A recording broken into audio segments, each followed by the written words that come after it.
Radio India KRPA 1110 AM ਦੇ ਸਰੋਤਿਆਂ ਨੂੰ ਸੁਖਜੀਤ ਮੰਗਤ ਵੱਲੋਂ ਪਿਆਰ ਤੇ ਸਤਿਕਾਰ ਸਹਿਤ ਸਤਿ ਸ਼੍ਰੀ ਅਕਾਲ। Good morning. 3 ਮਾਰਚ 2022 ਤੇ ਪ੍ਰੋਗਰਾਮ ਪੰਜਾਬੀ ਆਵਾਜ਼ ਵਿੱਚ ਆਪ ਸਭ ਦਾ ਨਿੱਘਾ ਸਵਾਗਤ ਹੈ। ਇਸ ਪ੍ਰੋਗਰਾਮ ਦੇ ਵਿੱਚ ਮੇਰਾ ਸਾਥ ਦਿੰਦੇ ਨੇ ਡਾਕਟਰ ਸ਼ਿੰਦਰ ਗਰੇਵਾਲ ਜੀ ਤੇ ਪ੍ਰੋਗਰਾਮ ਦੇ ਵਿੱਚ ਅਸੀਂ ਗੱਲਬਾਤ ਕਰਦੇ ਹਾਂ ਸਾਡੇ ਆਲੇ ਦੁਆਲੇ ਵਾਪਰਦੀਆਂ ਘਟਨਾਵਾਂ ਬਾਰੇ। रेडियो इंडिया के प्रोग्राम्स US ते कैनेडा च तुसी सुन सकते हो KRPA 1110 AM ते दुनिया भर च प्रोग्राम सुनने लिए विजिट करो साडी वैबसाइट radioindia.ca। स्टूडियो का नंबर है 6045929191 604 592 9191। डॉक्टर साहब good morning. Good morning. Programme च आपां गलबात दा सिलसिला शुरू करते हैं ते सब तो पहली जिहड़ी गल मैं तुहाडे नाल करना चाहनी हां ਇਹ है वैनकूवर आइलैंड ਦੇ ਇੱਕ ਸਕੂਲ ਬਾਰੇ। ਉਸ ਸਕੂਲ ਦੇ ਵਿੱਚ ਇੱਕ ਟੀਚਰ ਵੱਲੋਂ ਨਸਲੀ ਸ਼ਬਦ ਦੀ ਵਰਤੋਂ ਕੀਤੀ ਗਈ ਕਲਾਸ ਦੇ ਵਿੱਚ 5 ਵਾਰੀ ਤੇ ਉਸ ਤੋਂ ਬਾਅਦ ਉਸ ਟੀਚਰ ਦੇ ਖਿਲਾਫ ਉਸ ਬੱਚੇ ਦੇ ਪੈਰੈਂਟਸ ਨੇ ਸ਼ਿਕਾਇਤ ਦਰਜ ਕਰਵਾਈ ਹੈ। ਪੂਰਾ ਮਾਮਲਾ ਕੀ ਹੈ? ਦੇਖੋ ਅੱਜ ਕੱਲ ਜਿਹੜੀ ਸੈਂਸਿਟਿਵਿਟੀ ਟ੍ਰੇਨਿੰਗ ਮਿਲਦੀ ਹੈ ਲੋਕਾਂ ਨੂੰ ਕਿ ਕਲਚਰਲ ਲੋਕਾਂ ਦੇ ਨਾਲ ਕਿੱਦਾਂ ਵੱਖ-ਵੱਖ ਕਲਚਰ ਦੇ ਵਿੱਚ ਕਿੱਦਾਂ ਗੱਲਬਾਤ ਕੀਤੀ ਜਾਵੇ। ਇੱਕ ਖਾਸ ਤੌਰ ਤੇ ਇੱਕ ਟੀਚਰ ਵੱਲੋਂ ਅਧਿਆਪਕ ਵੱਲੋਂ ਨੀਗਰੋ ਸ਼ਬਦ ਯੂਜ਼ ਕਰਨਾ ਇਹ ਬੜੀ ਮਾੜੀ ਗੱਲ ਹੈ ਜੀ। ਹੁਣ ਇੱਥੇ ਕੈਨੇਡਾ ਦੇ ਇਤਿਹਾਸ ਦੇ ਵਿੱਚ ਫਰਸਟ ਨੇਸ਼ਨਸ ਨੇਟਿਵਸ ਤੇ ਕਾਲੇ ਲੋਕੀ ਜਿਹੜੇ ਆ ਉਹ ਗੁਲਾਮ ਰੱਖੇ ਗਏ ਆ। ਇਹ ਪਹਿਲੀ ਵਾਰੀ ਆ ਹੁਣ ਕੈਨੇਡਾ ਦੇ ਇਹਨਾਂ ਨੇ ਐਕਸੈਪਟ ਕੀਤਾ। ਹੁਣ ਡਾਕੂਮੈਂਟਰੀਜ਼ ਬਣ ਰਹੀਆਂ, ਸਟੱਡੀਜ਼ ਕਰ ਰਹੇ ਆ ਕਿ ਫਰਸਟ ਨੇਸ਼ਨਸ ਤੇ ਬਲੈਕਸ ਨੂੰ ਕਿਵੇਂ ਇਹਨਾਂ ਨੇ ਗੁਲਾਮ ਬਣਾਇਆ ਤੇ ਉਸ ਤੇ ਉਹ ਬੜਾ ਲੰਬਾ ਇਤਿਹਾਸ ਹੈ। ਉਹਦੇ ਨਾਲ ਹੀ ਇੱਕ ਸ਼ਬਦ ਜੁੜਿਆ ਆ ਨੀਗਰੋ, ਉਹ ਗੁਲਾਮੀ ਦੇ ਨਾਲ ਜੀ। ਤੇ ਜਿਹੜਾ ਅੱਜ ਕੱਲ ਕਹਿਣਾ ਮੁੜ ਕੇ ਇਹ ਇੱਕ ਅਕਸ ਪੈਦਾ ਕਰਦਾ ਹੈ ਕਿ ਇਹਨਾਂ ਲੋਕਾਂ ਨੂੰ ਉਹ ਦਿਨ ਦਿਖਾਲੇ ਜਾਣ, ਉਹ ਵਿਦਿਆਰਥੀਆਂ ਨੂੰ ਉਹ ਯਾਦਾਂ ਯਾਦ ਆਉਂਦੀਆਂ ਕਿ ਜਦੋਂ ਉਹ ਗੁਲਾਮ ਹੁੰਦੇ ਸੀ, ਜਦੋਂ ਉਹਨਾਂ ਦੇ ਨਾਲ ਵਿਤਕਰਾ ਹੁੰਦਾ ਸੀ ਤੇ ਉਹ ਅੱਜ ਵੀ ਵਿਤਕਰਾ ਕਾਇਮ ਹੈ। ਅਸੀਂ ਪਿੱਛੇ ਜਿਹੇ ਪ੍ਰਿਜ਼ਨਰਸ ਦੀ ਗੱਲ ਕਰਦੇ ਸੀ। ਹਾਂਜੀ। ਉਹ ਵੀ ਅਕਸ ਦੀ ਗੱਲ ਹੈ ਨਾ। ਹਾਂਜੀ। ਕਿ ਕਾਲਾ ਬੰਦਾ ਜਾਂਦਾ ਹੈ ਤਾਂ ਉਹਨੂੰ ਪੁਲਿਸ ਵਾਲਿਆਂ ਨੇ ਜ਼ਰੂਰ ਰੋਕਣਾ। ਹਾਂਜੀ। ਸਾਡੇ ਹੁਣੇ ਪਿਛਲੇ ਮਹੀਨੇ ਦੀ ਗੱਲ ਹੈ, ਮੌਂਟਰੀਅਲ ਦੇ ਇੱਕ ਸਕੂਲ ਦੇ ਵਿੱਚ ਲਾਗੇ ਨਾ ਮੌਂਟਰੀ ਦੇ ਸਬਰਬ ਦੇ ਵਿੱਚ ਇੱਕ ਬੱਚਾ ਘਰ ਹੋਮਵਰਕ ਦਿੱਤਾ ਉਹਨਾਂ ਨੂੰ, ਕੋਈ ਤੀਜੀ ਚੌਥੀ ਦਾ ਸ਼ਾਇਦ ਬੱਚਾ ਸੀ ਉਹ।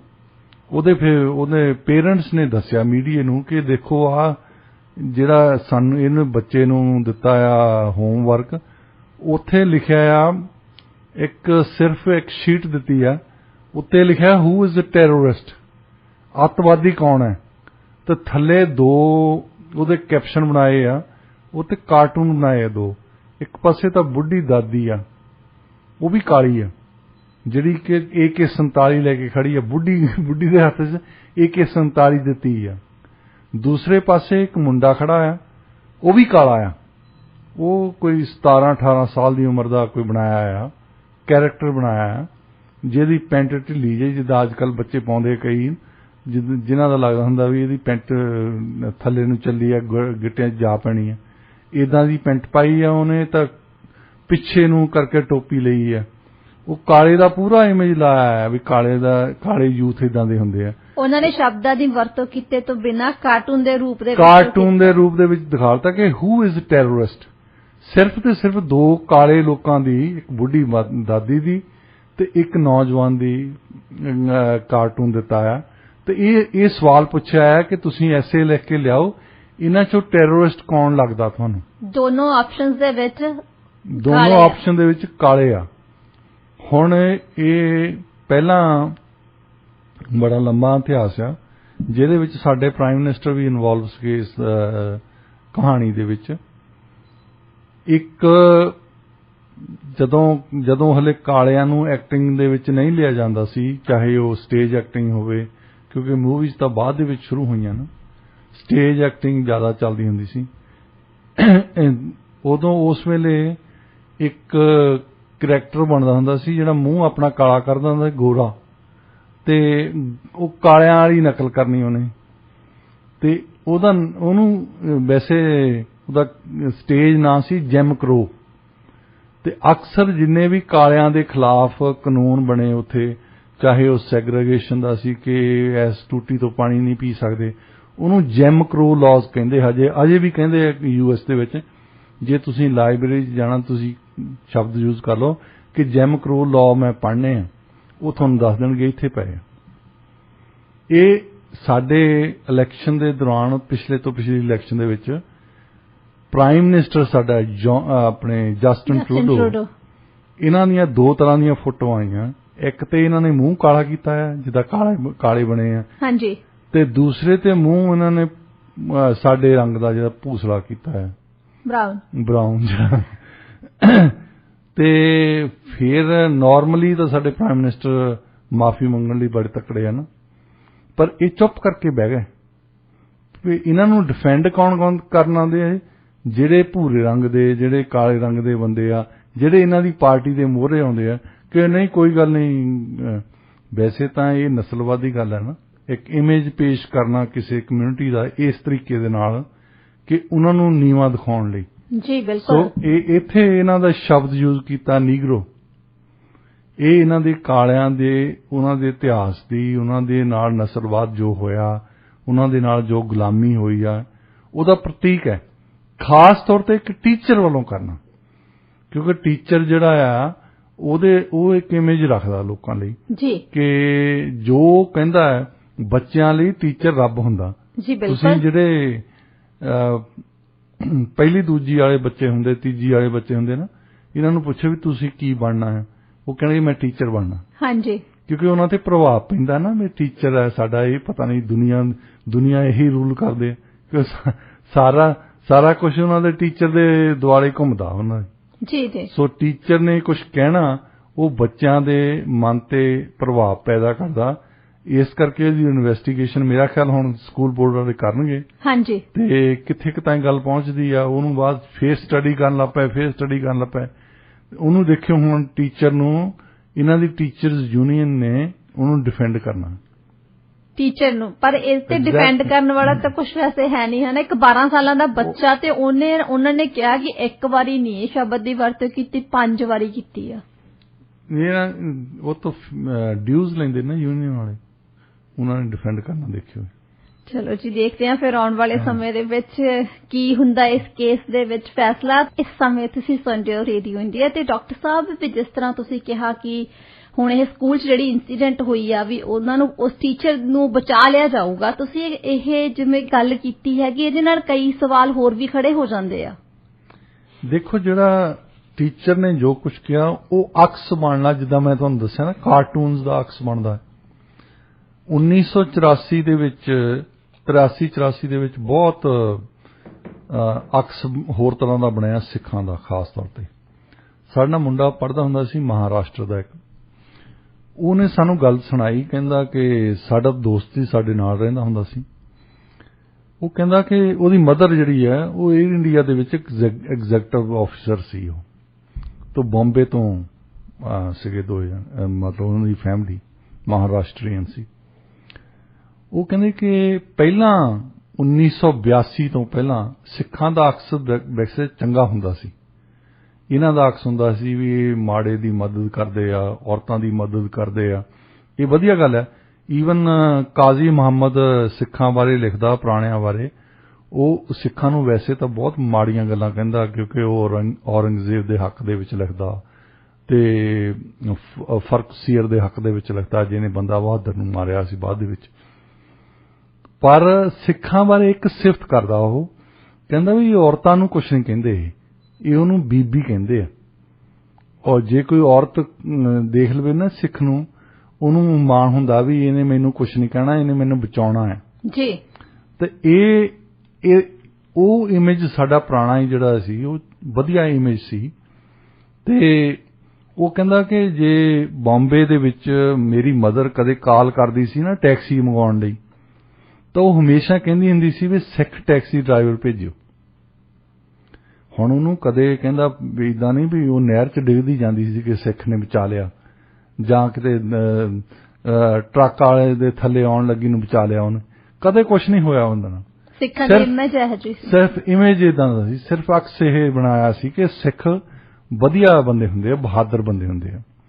ਫਿਰ ਸਾਡੇ ਸ਼ੁਰੂ ਹੋ ਗਿਆ 1982 ਤੋਂ ਇਹ ਦੌਰ ਪੰਜਾਬ ਦੇ ਵਿੱਚ ਕਿ ਸਿੱਖਾਂ ਨੇ ਜੀ ਬੱਸਾਂ ਚੋਂ ਕੱਢ ਕੇ ਬੰਦੇ ਮਾਰਨੇ ਸ਼ੁਰੂ ਕਰ ਦਿੱਤੇ, ਗੱਡੀਆਂ ਚੋਂ ਬੰਦੇ ਮਾਰਨੇ ਸ਼ੁਰੂ ਕਰਤੇ। ਮਤਲਬ ਇਹ ਇੱਕ ਦੌਰ ਜਿਹੜਾ ਕਾਂਗਰਸ ਪਾਰਟੀ ਨੇ ਚਲਾਇਆ, ਉਹ ਇਹ ਚਲਾਇਆ ਕਿ ਸਿੱਖਾਂ ਦਾ ਇਮੇਜ ਖਰਾਬ ਕੀਤਾ ਜਾਵੇ, ਜਿਹਦੇ ਵਿੱਚ ਸਿੱਖਾਂ ਨੇ ਵੀ ਹਿੱਸਾ ਲਿਆ।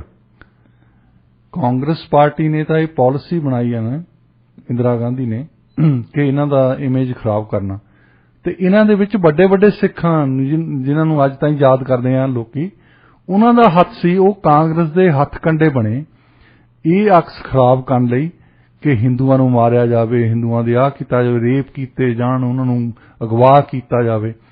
ਉਹ ਫਿਰ ਕਹਿੰਦਾ ਕਿ ਸਾਡਾ ਇਮੇਜ ਜਿਹੜਾ ਦਿਮਾਗ ਦੇ ਵਿੱਚ ਬਣ ਗਿਆ ਨਾ, ਖਾਸ ਤੌਰ ਤੇ ਫਿਰ 84 ਤੋਂ ਬਾਅਦ ਜੋ ਹਰਿਮੰਦਰ ਸਾਹਿਬ ਤੇ ਫੌਜੀ ਕਾਰਵਾਈ ਹੋਈ ਹੈ, ਤਾਂ ਉਸ ਤੋਂ ਬਾਅਦ ਕਹਿੰਦਾ ਮੇਰੀ ਮਾਂ ਨੇ ਕਹਿਣਾ ਜੇ ਫੋਨ ਕਰਨਾ ਨਾ ਵੀ ਟੈਕਸੀ ਭੇਜੋ, ਉਹਨੇ ਕਹਿਣਾ ਸਿੱਖ ਨਾ ਭੇਜੋ, ਸਿੱਖ ਡਰਾਈਵਰ ਨਾ ਹੋਵੇ।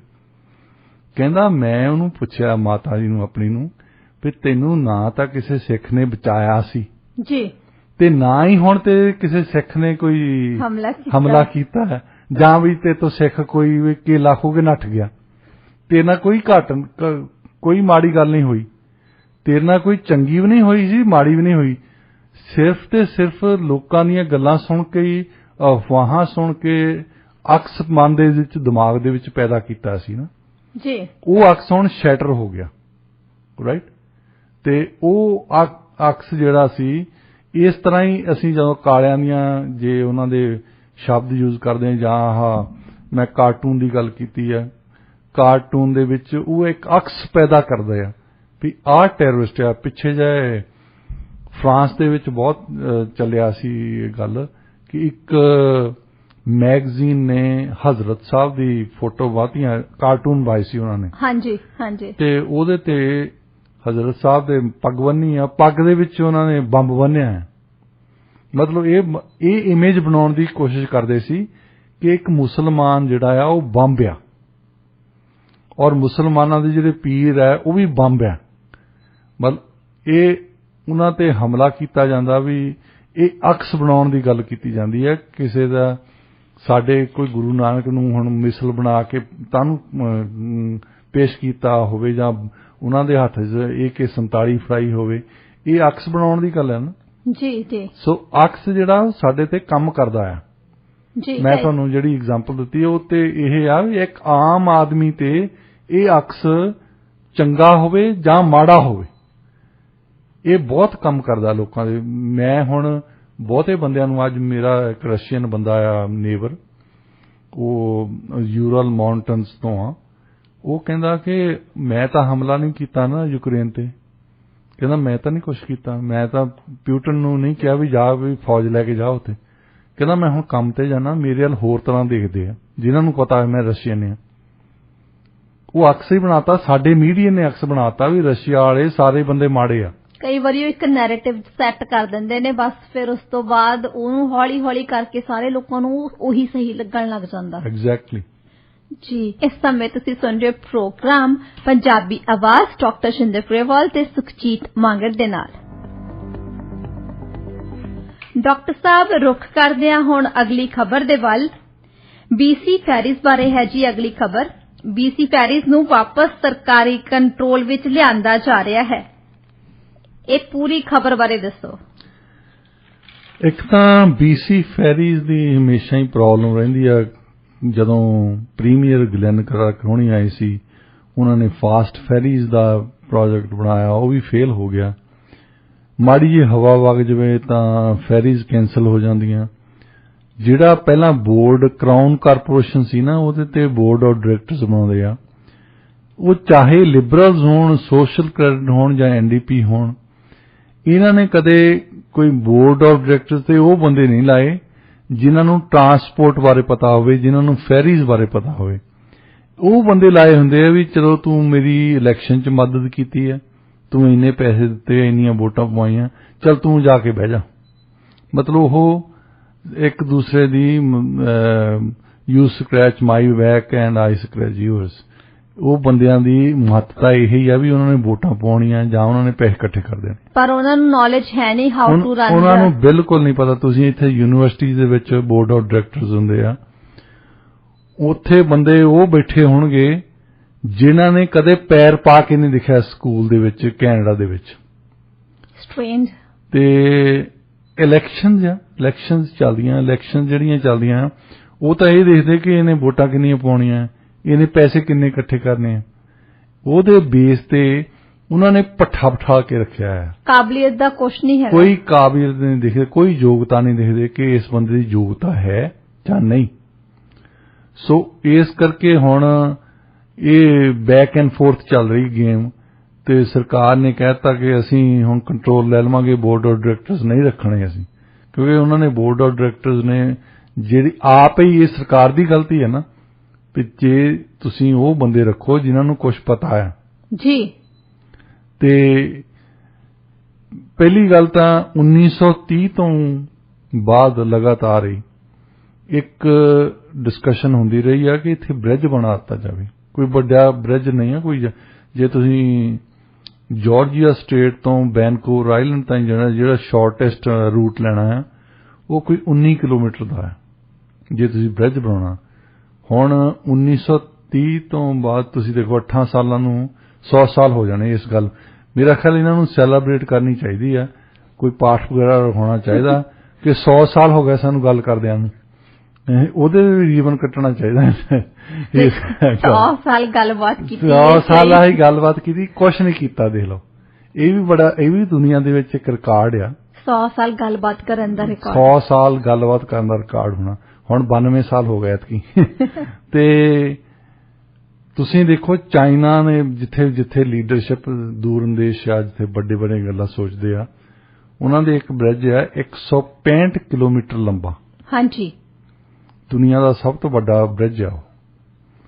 ਇੱਥੇ ਸਿਰਫ ਤੇ ਸਿਰਫ 19 ਕਿਲੋਮੀਟਰ ਜਾਰਜੀਆ ਸਟੇਟ ਤੋਂ ਆਈਲੈਂਡ ਤੇ ਜਾਣਾ। ਜੇ ਇੱਕ ਵਾਰੀ ਬ੍ਰਿਜ ਬਣਾ ਦਿੱਤਾ ਜਾਵੇ, ਤੁਸੀਂ ਇੱਥੋਂ ਆਰਾਮ ਨਾਲ ਜਾਓ, ਇੱਥੋਂ ਸ਼ਾਮ ਨੂੰ ਮੁੜ ਆਓ। ਲੋਕੀ ਕੰਮ ਕਰਨ ਜਾ ਸਕਦੇ ਆ, ਉੱਥੋਂ ਕੰਮ ਕਰਨ ਆ ਸਕਦੇ ਇੱਥੇ। ਤੇ ਜੇ ਮੇਰੀ ਪਹਿਲੀ ਜੌਬ ਜਿਹੜੀ ਸੀ ਯੂਨੀਵਰਸਿਟੀ ਵਿਕਟੋਰੀਆ 'ਚ ਹੁੰਦੀ ਸੀ, ਮੈਂ ਇੱਥੋਂ ਸੰਡੇ ਨੂੰ ਜਾਂਦਾ ਸੀ ਤਾਂ ਥਰਸਡੇ ਰਾਤ ਨੂੰ ਮੁੜ ਕੇ ਆਉਂਦਾ ਸੀ, ਕਿਉਂਕਿ ਫੈਰੀ ਇਦਾਂ ਤਾਂ ਹੈ ਨਹੀਂ ਕਿ ਤੁਸੀਂ ਸਵੇਰੇ ਚਲ ਜਾਓ ਤਾਂ ਸ਼ਾਮ ਨੂੰ ਆ ਜਾਓ। ਮੁਸ਼ਕਲ ਹੈ ਜਾਣਾ ਆਉਣਾ, ਕਿਉਂਕਿ ਕਲਾਸਿਸ ਅਰਲੀ ਸਟਾਰਟ ਹੋ ਜਾਂਦੀਆਂ ਸੀ। ਸੋ ਜੇ ਉੱਥੇ ਬ੍ਰਿਜ ਹੁੰਦਾ ਤੇ ਮੈਂ ਸਵੇਰ ਨੂੰ ਜਾਣਾ ਸੀ, ਮੇਰੀ ਫੈਮਿਲੀ ਇੱਥੇ ਰਹਿੰਦੀ ਸੀ, ਪਰਿਵਾਰ ਇੱਥੇ ਰਹਿੰਦਾ ਸੀ, ਮੈਂ ਸਵੇਰ ਨੂੰ ਜਾਣਾ ਸੀ, ਸ਼ਾਮ ਨੂੰ ਇੱਥੇ ਆ ਜਾਣਾ ਸੀ। ਪਰ ਇਹ ਉਹੀ ਗੱਲ ਆ ਵੀ ਜਿਹੜੀ ਗੱਲਬਾਤ ਆ ਉਹ ਕਰੀ ਜਾਂਦੇ, ਹਾਲੇ ਵੀ ਇਹ ਹਟੇ ਨਹੀਂ। ਵੈਸੇ ਗੱਲ ਕਰਦੇ ਕਿ ਅਸੀਂ ਬ੍ਰਿਜ ਬਣਾਉਣਾ ਚਾਹੀਦਾ ਸਾਨੂੰ, ਉਹ ਤੇ ਇੱਕ ਵਾਰੀ ਤਾਂ ਖਰਚਾ ਹੋਣਾ ਹੀ ਹੋਣਾ। ਪਰ ਉਹਦਾ ਚਲੋ ਤੁਸੀਂ ਟੋਲ ਲਾ ਲਓ। ਹੁਣ ਤਾਂ ਬਹੁਤ ਬ੍ਰਿਜ ਇਸੇ ਗੱਲ ਤੇ ਬਣਦੇ ਆ ਕਿ ਟੋਲ ਬ੍ਰਿਜਸ ਬਣ ਜਾਂਦੇ ਆ। ਹਾਂਜੀ, ਕਿ ਟੋਲਸ ਦੇ ਨਾਲ ਜਿੰਨਾ ਤੁਸੀਂ ਖਰਚਾ ਕੀਤਾ, ਤੁਸੀਂ ਇਹ ਲਿਖ ਦਿਓ ਲੈਜਿਸਲੇਸ਼ਨ 'ਚ ਕਿ ਜਿੰਨਾ ਚਿਰ ਸਾਡਾ ਖਰਚਾ ਪੂਰਾ ਨਹੀਂ ਹੁੰਦਾ ਉਹਨਾਂ ਚਿਰ ਟੋਲ ਆ, ਉਸ ਤੋਂ ਬਾਅਦ ਫ੍ਰੀ ਹੈ, ਲੋਕੀ ਦੇਣਗੇ। ਹੁਣ BC ਫੈਰੀ ਦੇ ਵਿੱਚ ਮੈਂ ਜਦੋਂ ਦਾ ਜਾਣਾ, ਮੈਂ ਤਾਂ ਹਮੇਸ਼ਾ ਇਹਨਾਂ ਦਾ ਇਹ ਦੇਖਿਆ ਕਿ ਕੀਮਤ ਵਧੀ ਜਾਂਦੀ ਹੈ। ਤੁਸੀਂ ਆਪਣੀ ਕਾਰ ਲੈ ਕੇ ਜਾਣੀ ਆ ਤਾਂ ਉੱਥੇ ਬੈਠਣਾ ਆ ਤੇ ਮੁੜ ਕੇ ਆਉਣਾ ਆ, ਤੇ ਇਹ ਸੌਖਾ ਨਹੀਂ ਆ। ਜੇ ਇਸ ਤਰ੍ਹਾਂ ਕੋਈ ਬ੍ਰਿਜ ਬਣਾ ਦੇਣ, ਭਾਵੇਂ ਮੈਨੂੰ $20 ਚਾਰਜ ਕਰ ਲੈਣ ਜਾਣ ਲਈ, 20 ਆਉਣ ਲਈ ਕਰ ਲੈਣ, ਫੇਰ ਵੀ ਸਸਤਾ ਪੈਣਾ। ਹਾਂਜੀ, ਕਿਉਂਕਿ ਹੁਣ ਮੈਂ ਕਾਰ ਲੈ ਕੇ ਜਾਣੀ ਆ ਤਾਂ ਉਹਦੇ ਕਾਰ ਦੇ ਪੈਸੇ ਆ। ਫੇਰ ਹੁਣ ਇੱਕ ਹੋਰ ਕੰਮ ਕਰਤਾ ਇਹਨਾਂ ਨੇ ਕਿ ਲੋਕੀ ਹੁਣ ਚਾਹੁੰਦੇ ਆ ਕਿ ਤੁਸੀਂ ਉੱਥੇ ਇੰਤਜ਼ਾਰ ਨਾ ਕਰੋ, ਜਾ ਕੇ ਤੁਹਾਨੂੰ ਰੈਜ਼ਰਵੇਸ਼ਨ ਕਰਨੀ ਪੈਂਦੀ ਹੈ। ਰੈਜ਼ਰਵੇਸ਼ਨ ਦੇ ਜੁਦੇ ਚਾਰਜ ਕਰਦੇ। ਹਾਂਜੀ, ਇੱਕ ਕਾਰ ਦੇ ਕਰਨੇ ਆ, ਇੱਕ ਬੰਦੇ ਦੇ ਕਰਨੇ ਆ, ਇੱਕ ਰੈਜ਼ਰਵੇਸ਼ਨ ਦੇ ਕਰਨੇ ਆ। ਅੱਛਾ, ਇਹ ਵੀ ਆ ਉਹਨਾਂ ਨੇ ਲਿਖਿਆ ਹੁੰਦਾ ਥੱਲੇ ਟਿਕਟ ਤੇ, ਰਿਜ਼ਰਵੇਸ਼ਨ ਗਾਰੰਟੀ ਨਹੀਂ ਹੈ। ਇਹ ਕਿਹੜੀ ਡਿਕਸ਼ਨਰੀ ਹੈ ਜਿਹੜੀਆਂ ਅਸੀਂ ਡਿਕਸ਼ਨਰੀਜ਼ ਪੜ੍ਹਦੇ ਹਾਂ, ਉਹ ਤੇ ਤਾਂ ਰਿਜ਼ਰਵੇਸ਼ਨ ਦਾ ਮਤਲਬ ਇਹੀ ਹੁੰਦਾ ਹਾਂਜੀ ਵੀ ਬੁੱਕ ਹੈ ਤੁਹਾਡੀ, ਬੇਸ ਬੁੱਕ ਹਾਂ। ਤੇ ਇਹਨਾਂ ਦੇ ਹਿਸਾਬ ਦੇ ਨਾਲ ਉਹ ਬੁੱਕ ਨਹੀਂ। ਫਿਰ ਰਿਜ਼ਰਵੇਸ਼ਨ ਦਾ ਕੀ ਮਤਲਬ? ਕੀ ਪਤਾ, ਉਹ ਕਹਿੰਦੇ ਇੱਕ ਐਪੀਸੋਡ ਦਿਖਾਦੇ ਸਾਈਨਫੀਲਡ ਦਾ, ਉਹ ਜਾਂਦਾ ਹੈ ਕਾਰ ਰੈਂਟ ਤੇ ਲੈਣ ਜਾਂਦਾ, ਉਹ ਕਹਿੰਦੀ ਹੈ ਰਿਜ਼ਰਵੇਸ਼ਨ ਤਾਂ ਹੈਗੀ ਸਾਡੇ ਕੋਲ ਪਰ ਸਾਡੇ ਤੋਂ ਕਾਰ ਹੈ ਨਹੀਂ। ਉਹ ਕਹਿੰਦਾ ਵੀ ਰਿਜ਼ਰਵੇਸ਼ਨ ਦਾ ਮਤਲਬ ਕੀ ਹੁੰਦਾ? ਫਿਰ ਰਿਜ਼ਰਵੇਸ਼ਨ ਦਾ ਮਤਲਬ ਤਾਂ ਇਹੀ ਹੁੰਦਾ ਵੀ ਤੁਸੀਂ ਮੇਰੇ ਲਈ ਇੱਕ ਕਾਰ ਰਿਜ਼ਰਵ ਕਰਕੇ ਰੱਖੀ ਹੈ। ਜੀ ਜੀ, ਨਹੀਂ ਤਾਂ ਇਹ ਫਿਰ ਕੋਈ ਹੋਰ ਸ਼ਬਦ ਵਰਤੋ। ਹਾਂਜੀ, ਵੀ ਅਸੀਂ ਸ਼ਬਦ ਵਰਤੋ ਵੀ ਤੂੰ ਆਉਣਾ ਆ, ਜੇ ਸਾਡੇ ਤੋਂ ਹੋਈ ਕਾਰ ਦੇਵਾਂਗੇ, ਨਹੀਂ ਤਾਂ ਨਹੀਂ। ਰਿਜ਼ਰਵੇਸ਼ਨ ਦੇ ਸ਼ਬਦ ਕੱਢ ਦਿਓ ਆਪਣੀ ਵੋਕੈਬਲਰੀ ਦੇ ਵਿੱਚੋਂ। ਇਸੇ ਤਰ੍ਹਾਂ BC ਫੈਰੀਜ਼ ਨੂੰ ਇਹਨਾਂ ਨੂੰ ਦਰਪੇਸ਼ ਪ੍ਰੋਬਲਮਸ ਆਉਂਦੀਆਂ ਆ, ਇਸ ਕਰਕੇ ਕਿ ਜਿਹੜੇ ਬੋਰਡ ਆਫ ਡਾਇਰੈਕਟਰਸ ਆ ਉਹ ਸੇਧ ਨਹੀਂ ਦੇ ਸਕਦੇ ਕਿਉਂਕਿ ਉਹਨਾਂ ਕੋਲ ਕੋਈ ਐਕਸਪੀਰੀਅੰਸ ਨਹੀਂ ਹੈਗਾ ਉਸ ਫੀਲਡ ਦਾ। ਕੋਈ ਨਹੀਂ ਐਕਸਪੀਰੀਅੰਸ, ਕੁਛ ਨਹੀਂ ਉਹਨਾਂ ਨੂੰ ਪਤਾ ਹੁੰਦਾ ਫੈਰੀਜ਼ ਕਿੱਧਰ ਨੂੰ ਜਾ ਰਹੀਆਂ, ਕਿੱਧਰ ਨੂੰ ਆ ਰਹੀਆਂ, ਕੀ ਕਰਨਾ ਅਸੀਂ ਕੀ ਨਹੀਂ ਕਰਨਾ। ਜੇ ਸਰਕਾਰ ਨੂੰ ਕਿਸੇ ਨਾ ਕਿਸੇ ਚਾਹੇ NDP ਦੀ ਹੋਵੇ ਚਾਹੇ ਲਿਬਰਲਸ ਹੋਣ, ਉਹਨਾਂ ਨੂੰ ਕੋਈ ਨਾ ਕੋਈ ਤਾਂ ਫੈਸਲਾ ਲੈਣਾ ਚਾਹੀਦਾ ਵੀ ਜੇ ਇੱਕ ਵਾਰੀ ਅਸੀਂ ਬ੍ਰਿਜ ਬਣਾਉਣਾ ਜਾਂ ਅਸੀਂ ਟਨਲ ਬਣਾਉਣੀ ਆ ਤਾਂ ਉਹ ਤਾਂ ਫੈਸਲਾ ਕਰਨਾ ਪੈਂਦਾ ਹੈ, ਦੂਰਅੰਦੇਸ਼ੀ ਨਾਲ ਹੁੰਦਾ ਫੈਸਲਾ। ਹਾਂਜੀ, ਜਿੱਦਾਂ ਹੁਣ ਚੀਨ ਨੇ, ਮੈਂ ਦੇਖਿਆ ਕੱਲ ਗੱਲ ਕਰਦੇ ਸੀ ਅਸੀਂ, ਸ਼ੀ ਜਿਨਪਿੰਗ ਨੇ ਕੱਲ ਹੀ ਹਾਲੇ ਕਿਹਾ, ਪਿਛਲੇ ਸਾਲ ਹੀ ਕਿਹਾ ਉਹਨਾਂ ਨੇ ਕਿ ਜਿਹੜੇ ਸਾਨੂੰ ਸੈਮੀ ਕੰਡਕਟਰ ਜਿਹੜੇ ਆ ਖੁਦ ਬਣਾਉਣੇ ਚਾਹੀਦੇ ਆ, ਕਿਉਂਕਿ ਪਿਛਲੇ ਸਾਲ ਉਹ 10% ਹੀ ਬਣਾਉਂਦੇ ਸੀ, ਇੱਕ ਸਾਲ ਦੇ ਵਿੱਚ ਉਹਨਾਂ ਨੇ ਪ੍ਰੋਡਕਸ਼ਨ 30% ਕਰਤੀ, ਕਿਉਂਕਿ ਉਹਨੇ ਏਮ ਦਿੱਤਾ ਇਹਨਾਂ ਨੂੰ ਕਿ 70% ਸਾਨੂੰ ਸੈਮੀ ਕੰਡਕਟਰ ਬਣਾਉਣੇ ਚਾਹੀਦੇ ਆ। ਇਹ ਹੁੰਦੀ ਲੀਡਰਸ਼ਿਪ ਜੀ। ਜੇ ਸਾਡੀ ਲੀਡਰਸ਼ਿਪ ਹੈਗੀ ਆ, ਜਿਹੜੇ ਵਿਕਟੋਰੀਆ ਬੈਠੇ ਸਾਡੇ ਬੰਦੇ, ਸਰਕਾਰ ਦੇ ਕੋਲ ਇੰਨੀ ਹਿੰਮਤ ਨਹੀਂ ਸੀ ਕਿ ਵੈਕਸੀਨੇਟਡ ਬੰਦਿਆਂ ਨੂੰ ਕਹਿਣ ਸਿਰਫ ਤੁਸੀਂ ਕੰਮ ਤੇ ਆ ਸਕੋ ਜੀ। ਜਿਨ੍ਹਾਂ ਨੇ ਨਾਨ ਵੈਕਸੀਨੇਟਡ ਬੰਦਿਆਂ ਨੇ ਹਸਪਤਾਲ ਭਰੇ ਪਏ ਆ, ਦੂਸਰਿਆਂ ਬੰਦਿਆਂ ਦੀਆਂ ਸਰਜਰੀਜ਼ ਕੈਂਸਲ ਹੋ ਰਹੀਆਂ।